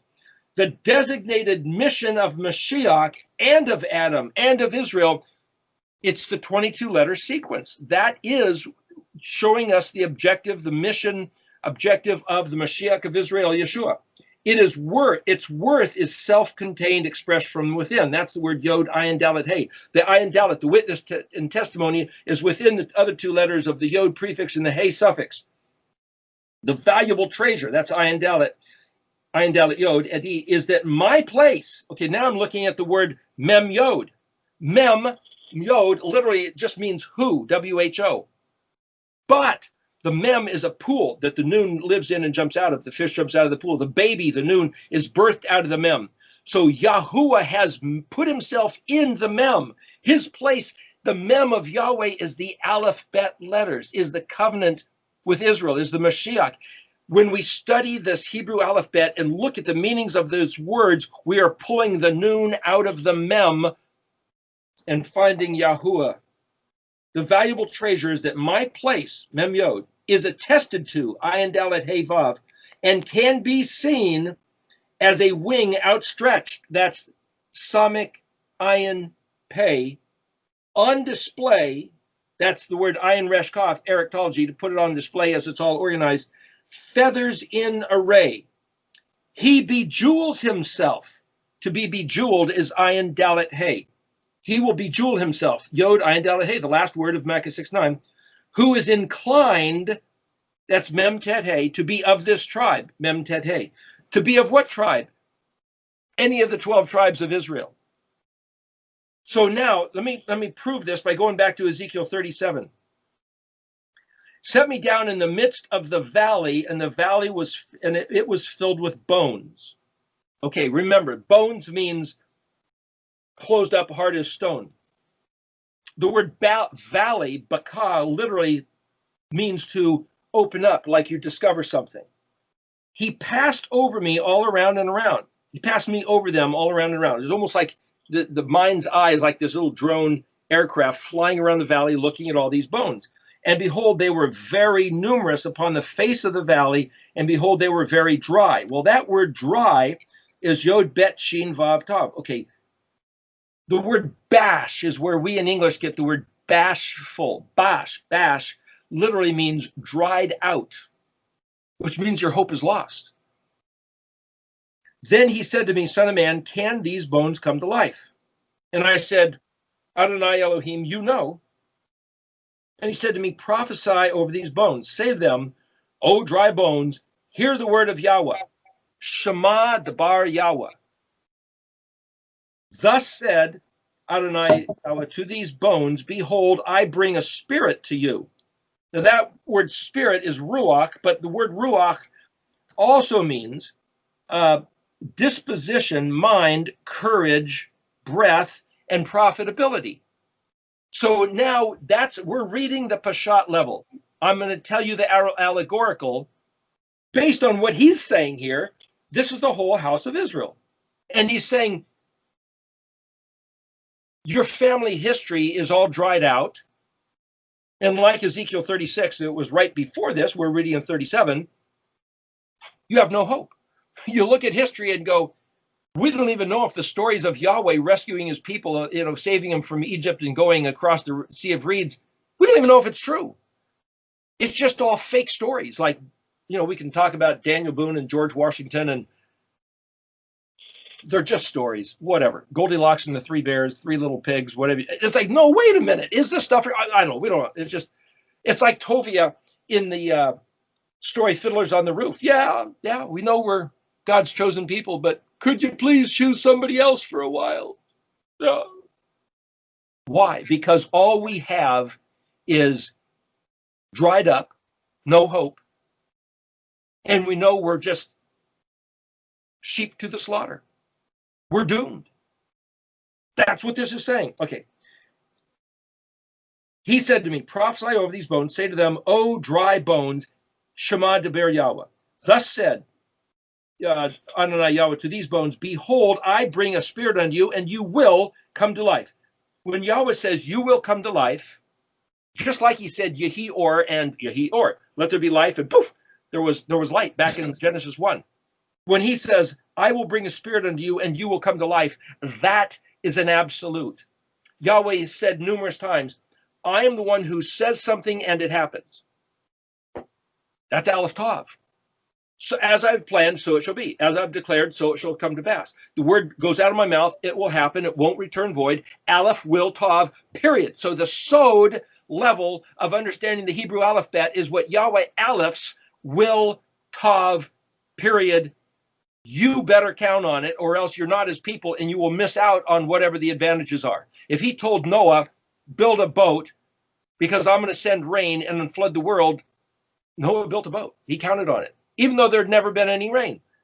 When he says, I will bring a spirit unto you and you will come to life, your dried out, put to shame is going to turn around. Verse 6, I will put sinews upon you. I will bring up flesh upon you. I will coat you with skin.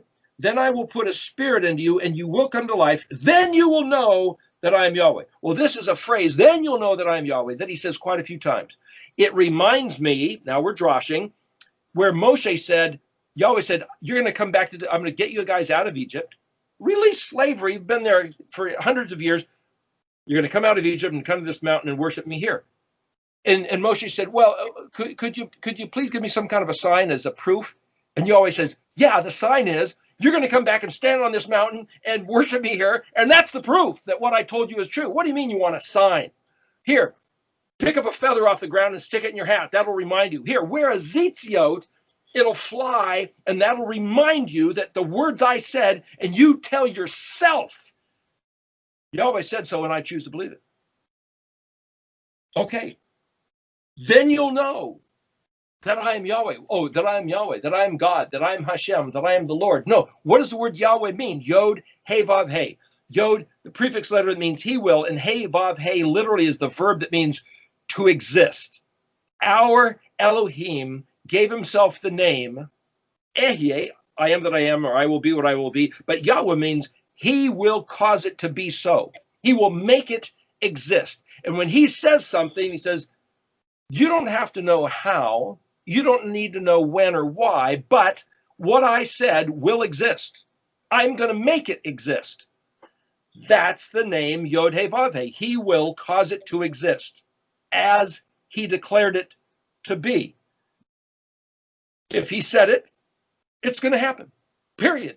That's what Yod He Vav He means. Now, let's look at something. I brought up to your remembrance a moment ago about the last week's talk about the statue with the head of gold, arms of silver, midsection bronze, legs of iron. There's four things going on here. I will put sinews upon you. Well, if you look that word for sinew, it's giddy. Remember, I mentioned the word gid a moment ago in the word gadol. Haggadah. That's a story. That's a tale. That's a saga. Giddy also is where you get the word to be giddy, like a goat, which is the word capricious, jumping all around. But it's where God, where we get the word God, G-O-D, Gimel Aleph Dalet, but it means to be cut. It's to cut veins, cut sinews, to cut dates off a tree, to get raided, to have your fruit stolen. So it's also to become emasculated, have your unit removed from the rest of your body as a man. Castrated. Really? Well, that's the story. Nebuchadnezzar's big head was, I rule the world. I'm going to conquer Jerusalem. Well, you're only going to conquer what Yahweh has already declared to be fruit ripe for the picking, sheep that are at the time of slaughter. And because Israel turned away from Yahuwah, they brought upon themselves the slaughter, and Yahweh said of Nebuchadnezzar, he is my drawn sword. So if Billy Gates and George Soros and the Clintons and the Bushes and whoever else is involved are empowered to put Yahweh's people to the slaughter, it's because Yahweh's people have already determined for themselves that they deserve to be slaughtered. What happened during the pogroms and the Holocaust and the Inquisition and whenever else.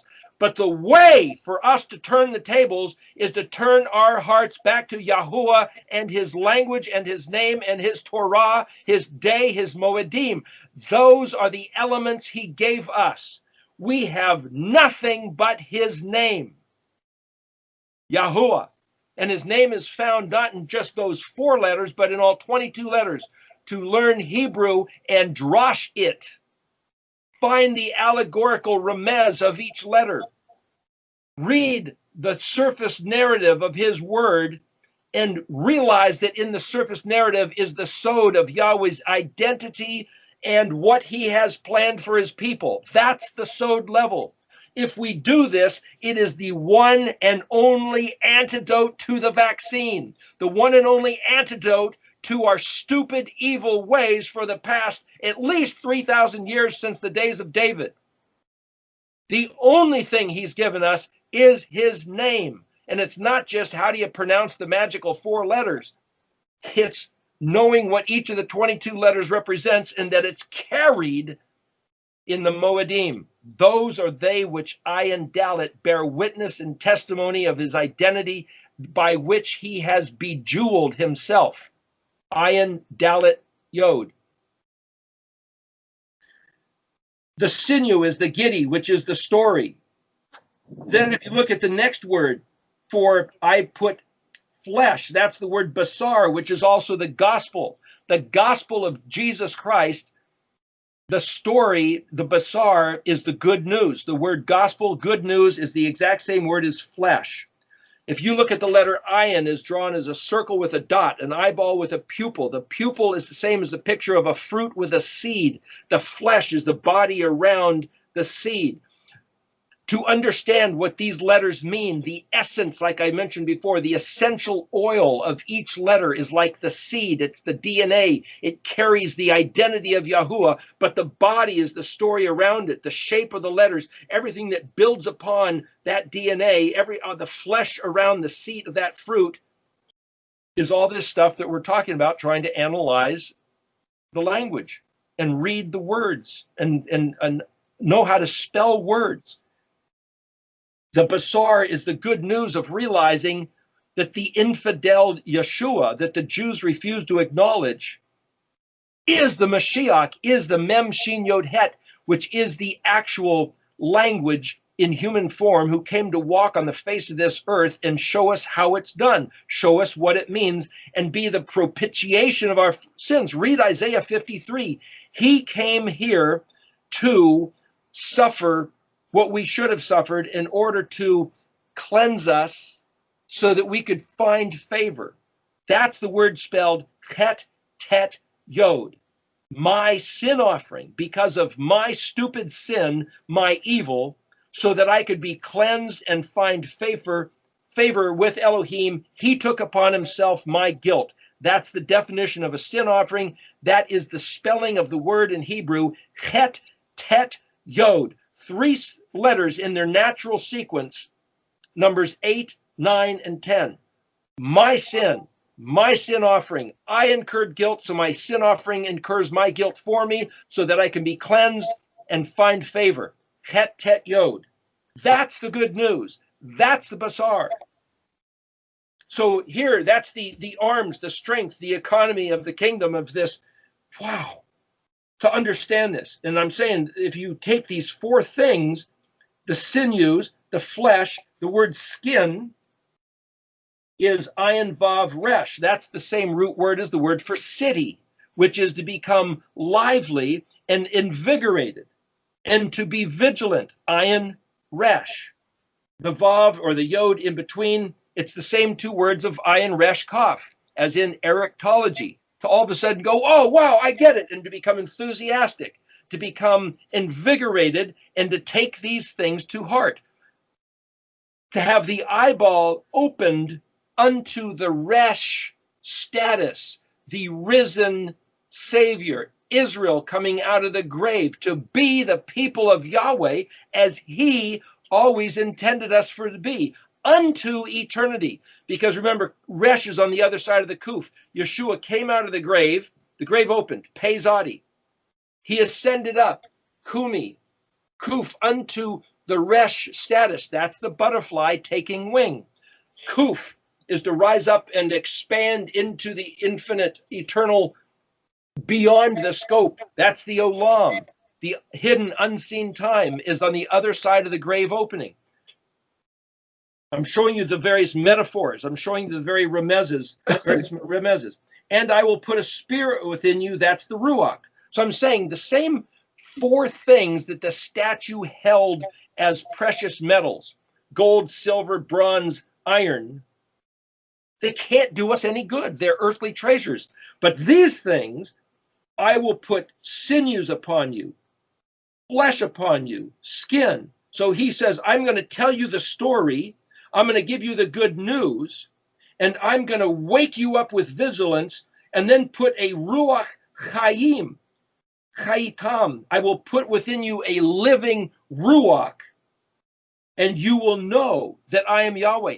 The upshot of this whole thing is that the dry bones are people as of now, as of 2020, who have no hope, who have lost expectation.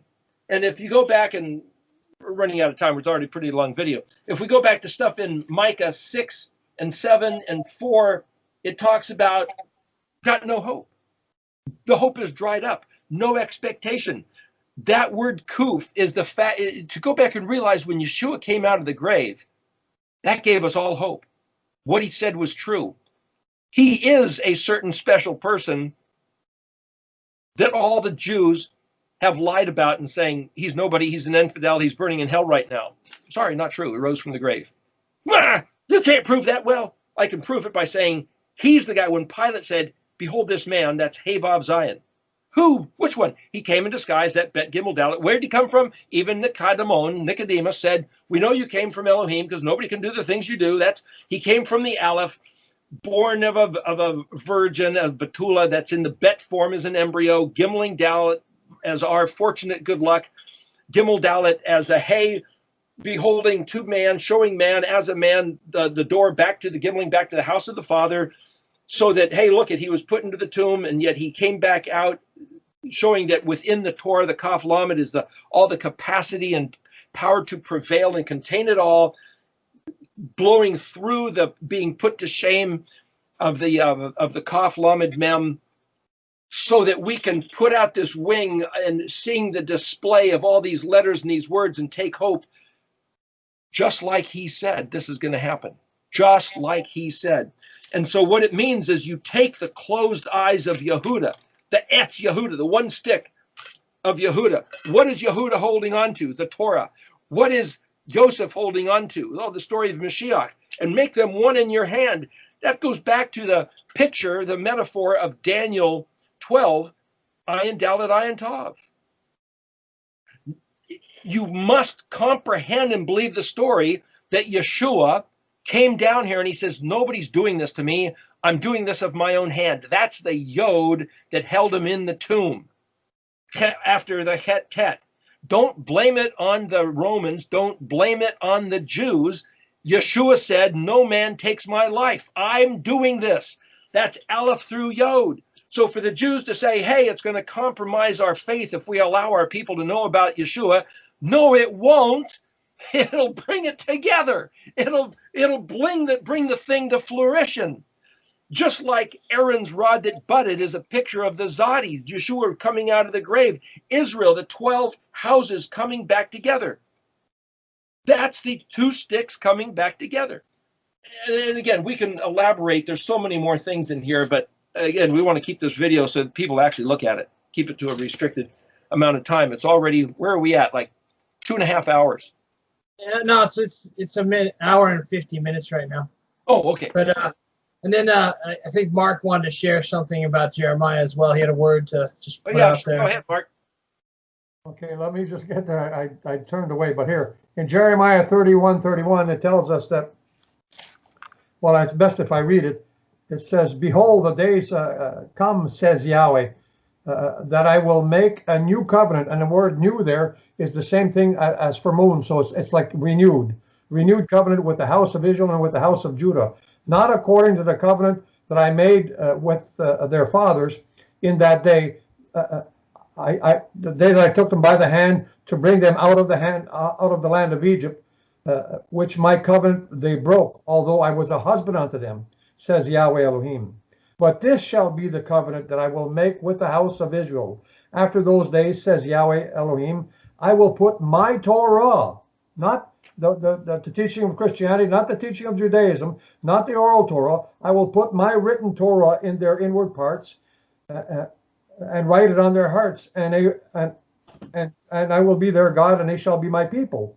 And they shall teach no more every man their neighbor, every man his brother, saying, know Yahweh, for they shall all know me, from the least, says Yahweh Elohim, for I will forgive their iniquity, and I will remember their sins no more. So we have to understand that this is who we are, but the key part is that he's teaching us the Torah. That's what he's putting in our heart.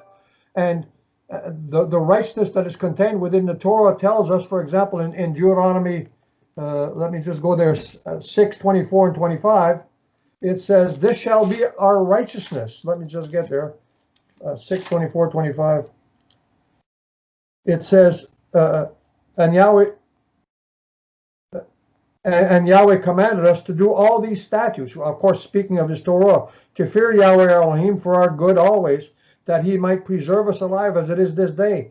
And then he goes on to say something that's so very important that seems that most people have forgotten or don't really quite understand, and it shall be our righteousness.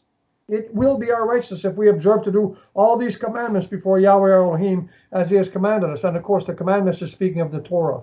So in closing, I guess what we have to say is that we have to accept the fact that it's Yahweh, the creator of the universe, that has put the Torah in our hearts. And the only way for us to expand on that is to open the Torah and read it as he said, not say it's done away with like most of Christianity is done, or changed as what Judaism tells us to do, because they've got an oral Torah now that, according to them, supersedes the written Torah of Yahweh. So our heart is to listen to what he said, have the heart of Shadrach, Meshach, and Abednego, and forget what we've been taught and go into the word as Eric has done and continues to do. That's why it's so fantastic that we can have these talks. So I guess my recommendation is that forget what you've learned in the past. Try and go to Yahweh himself and say, what is it that you want me to do? Not what teachers or whatever, what is it that you want me to do? And have the heart fully surrendered to the Father. And in that way, he will teach you, because he says it in the scripture. If you turn to me, I will be your Elohim and you will be my people. And if he is our Elohim, it's up to him to teach us through his Holy Spirit.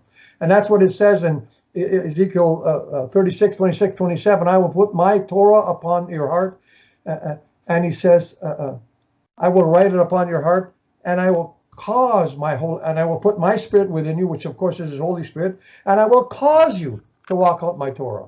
So, well, if I could play off that, going Sure. back to Ezekiel 37 here, verse 9, he's saying, Yahuwah speaking to Ezekiel saying, prophesy to the Spirit. I'm reading the English, just sake of time here. Okay, so going back here to Ezekiel 37, verse 9, then he said to me, prophesy to the Spirit. I'm reading in English here for the sake of expedient time, but it might say something a little different. To the Spirit, or prophesy in the Spirit, or by the Spirit. Anyway, that's why you have to learn to read this for yourself. But again, in English from Stones to Knock, prophesy, Son of Man, and say to the Spirit, thus says Adonai Yahweh, come from the four directions, O Spirit. That reminds me of the picture of the medicine wheel, which is a Native American thing. Somebody might think, oh, that's kind of a shaman thing. It's like it's the circle with the plus sign in it, like the letter Tet.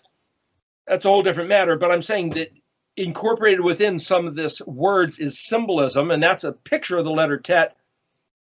We'll get into that another time. But anyway, it says, blow into these slain people that they may come to life.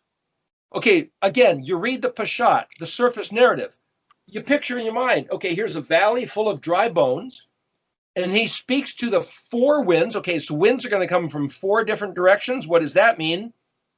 Gee, Zechariah 2, we talked about the four carpenters, that's a whole nother thing, but I'm just trying to put picture like a film, like a movie in your mind. Blow into or over the crop across the top of the bones, blow into the slain people that they may come to life. Okay, blow into the slain people so that they can come to life. What does that mean? Well, the word for to be slain is Hey Resh Gimel. Comes from the root of Resh Gimel Gimel, and then there's a word Resh Vav Gimel Nun, and it basically means angry, complainers, and murmuring. Remember, Yahweh hates the murmuring and complaining of his people and their bad attitudes. But you know why we have murmuring and complaining and bad attitudes? Because he won't do what we want him to do. Because he doesn't do what he said he was going to do. So we get these attitudes that say, gosh, he dragged us out of Egypt and then he brings us to bitter water. He pulls us out of Egypt where we had leeks and onions and fish, and he gives us nothing but manna for 40 freaking years.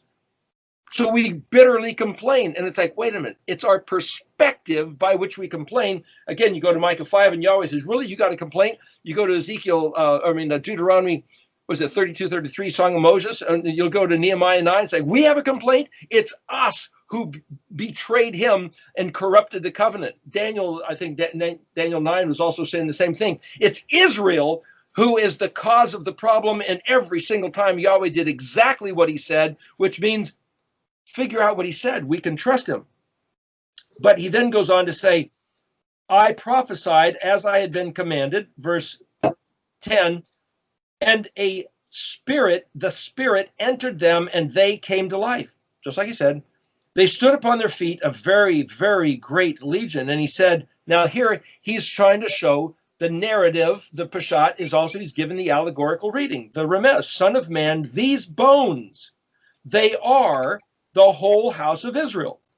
Behold, they are saying, the house of Israel is caught saying in real time, our bones are dried out and our hope is lost. We are doomed. Okay. Does anybody hear these words these days on the internet? Listening to the voices of the people of the world, not just America, but all over. Our hope is lost. We are doomed. And then, thus says Yahweh Zavot, Elohim Adonai Yahweh, behold, I am opening your graves and raising you up from your graves, my people. Again, my people, those who are called by my name, those he says, I am your Elohim, Exodus 20, I brought you out of Egypt. If you don't want to regard the Torah, if you don't want to acknowledge Yeshua, if you don't want to acknowledge his name, his ways, you're not his people. But he says, I'm opening up, raising you from your graves. That's the word kumi, raise up from the graves, my people, and I will bring you to the soil of Israel. This is what's in front of us. Yahweh will bring us back to the soil of Israel. Some people say it's Africa or North America, not necessarily the Middle East, but that's a whole nother story. But Yahweh says, I'm going to bring you back to the soil of Israel. Then you will know that I am Yahweh when I open your graves and when I bring you up from your graves, my people, and when I put my spirit into you, like Jeremiah 31, and you will come to life. See, up until now, with our hope lost and our bones dried up, there is no life. And I set you on your soil, then you will know that I, Yahweh, have spoken and I have fulfilled. There's Aleph Tav. I have spoken and I have fulfilled. Nam Yahweh. That's where he says, take the 2 sticks, and they will become one in your hand. I'm taking the wood of Joseph, which is in the hand of Ephraim, and the tribes of Israel and his comrades, and I'm placing them together with the wood of Yehuda. The wood of Yehuda, the Ayin Zadi of Joseph, the Ayin Zadi of Israel. That's the understanding. That's the open eyes. What can Yehuda see that Joseph can't see? What can Joseph see that Yehuda can't see? Kind of looks like the regard of the New Testament, the regard of the Old Testament. Kind of, sort of. It's kind of like Christianity and Judaism, but I'm just saying that's in a nutshell. And I will make them into one piece of wood. They will become one in my hand. So Yahweh says, Ezekiel, you grab these 2 pieces of wood. They become one in your hand. It's a remez. It's a metaphor for becoming one in my hand. And then you go down to the rest of 37. Getting hard to see here with the light. Hang on. That's why I was leaning in. They will no longer be contaminated. This is verse 23. With their idols, with their abhorrent things, and with all their sins. I will save them from all their dwelling places in which they had sinned. I will purify them. They will be a nation to me. I will be Elohim to them. My servant David will be king over them. They will be one shepherd for all of them. They will follow my ordinances and keep my decrees and fulfill them. That's going back to the law, the instructions of the Torah, the mishvat, the mitzvot, and the chok. We're going to do what he said. We're going to go back and keep his instructions. So the Christian teachings that they were all nailed to the cross and done away with is not true. It's false. It's a lie. They will dwell on the land that I gave to my servant Yaakov, within which your fathers dwelled, and their children and their children's children will dwell upon it forever. Well, this is a big length of time, and it hasn't happened yet, which means this can't be the end of the world. The end of the world is not in front of us. This Ezekiel 37 is in front of us. Yahweh hasn't brought the 2 sticks back together yet, because it has to do with acknowledging Yeshua and the Torah. My servant David will be a leader forever. I will seal a covenant of peace. That's the Brit Shalom, going back to this broken vav here in the Parashah Pinchas. Covenant of peace with them. It will be an eternal covenant with them. I will emplace them and increase them. And I will place my sanctuary among them forever. That's the same word as Mishkan. My dwelling place will be among them. I will be Elohim to them. They will be a people to me. Then the nations will know that I am Yahweh who sanctifies or makes Israel kadosh, when my sanctuary will be among them forever. So this doesn't sound like the end of the world with a rapture and the beast and the Antichrist tearing it up and then Yahweh coming back and blowing up the world. This doesn't sound like the book of Revelation and Thessalonians and Matthew 24. So now what do we do with all that? Why is there a discrepancy? Shouldn't it be one story told? So the Jews read Ezekiel 37 and say, that's not the Christian message. So what's the truth? We have a bit of a predicament. It's not us that made the predicament. It's him. Not only that, if you look at how verse 12 ends, it says, bring you into the land of Israel. If you take the word Israel, and it's Yashar El, which means the straight and upright path of Elohim. So he's going to bring us back on his path. It's going to be the land of Israel. I don't have any problem about that, but he's going to bring us back to a straight and upright path, which of course is his Torah. That's what he expects from us from the beginning, and that's where we will be brought back to, walking in his ways. The matter here is that what's in front of us, it's an interesting thing. He said of Moshe, Moshe said, show me your glory. And Yahuwah said, you can't see my face, but I'll let you see my backside. So he put him in the cleft of the rock, and he put his hand over him. He put the word hand, my hand is the word pronounced coffee. Kaf, pe, yod, coffee. So I made a joke other times. Yahweh put coffee on Moshe, and he then was able to stay awake and listen to what was being said and see the face of Yahweh, or see the backside of Yahweh. So if you're falling asleep, drink a cup of coffee. Just playing on words. The idea that Yahweh passed by and let Moshe see his backside, I've heard other people say, or some rabbis talked about this. He said, it's a metaphor. What it means is, we don't know what Yahweh's going to do. We can't see his face as if it's telling the future. But once he does it and passes by and he says, look, just like I told you. Oh, okay. So we can see his back view saying, just like he said, just like he said. I've been a contractor, a builder, an artisan, craftsman for 45 years now, working on houses. I don't know where my next job coming from. I have nobody lined up in front of me to know how am I going to even cover my rent, my mortgage payment, my food bill tomorrow. But I can look back and say, for 45 years, my Elohim has provided for me, even when I was not knowing his name or his ways, but I was still trusting in what I knew of him. And for 45 years, I can look behind me backwards and say, he's been faithful to me. I've tried to be faithful to him, but he's been faithful to me for 45 years. Shouldn't I trust him with tomorrow? Shouldn't I trust him with the fact that they're shutting down the country around us? Doesn't matter what they are doing. Yahweh said, if you're my people, I'm your champion, your protector, your defender, and I will put you in my refuge, and I will destroy your enemies, because they're his enemies, because we're his people. And we're yoked with him. I brought this point up. I'll bring it again. Somebody said, hey, in the Psalms, I believe it says, you have exalted your word above all your name. And so to make a big deal about his name is wrong, because his word's more important. It's like, no, wait a minute. You have exalted your word, but above all, your name. I could read it that way and say the name is more important than the word. So now we can have a fight, an argument. Which is more important, the name or the word? The name or the word? You have exalted your word above all your name. But the word above is ayin lamed, which is a yoke, and kaf lamed, which means all or every or the totality of. So I could read this as, you have exalted your word yoked with the entirety of your name, which is also your fame, your renown, your reputation. You have yoked together, like two hands coming together. You have yoked like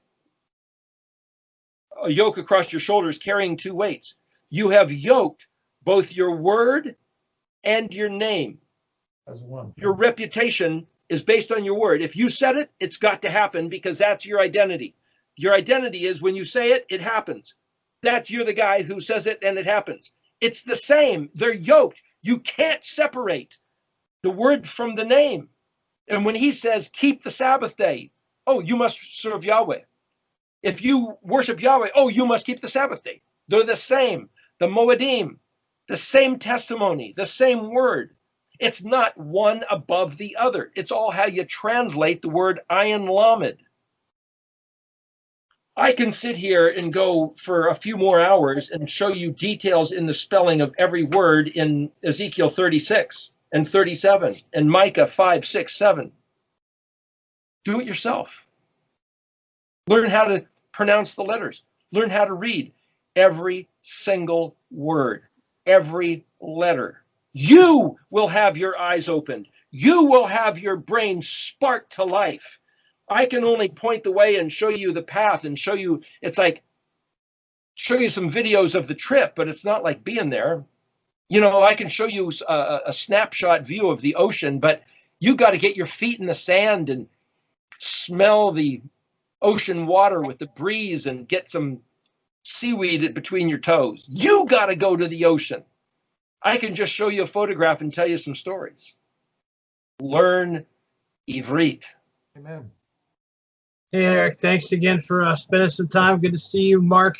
We're going to end this video. Just wanted to ask people as you watch this to please like, share, and subscribe. It helps with the algorithm. It helps with the ministry and helps spread the word. Just end in word of prayer. Father, thank you for bringing the two houses together, and let this understanding go forward and just continue to wake us up and let people be blessed by what we're said. And thank you again for Mark and Eric joining me. Shabbat Shalom, or Shalom anyway. Amen. Hallelujah. Amen. Amen. And so be it. Great seeing you guys again. Look forward to it next week.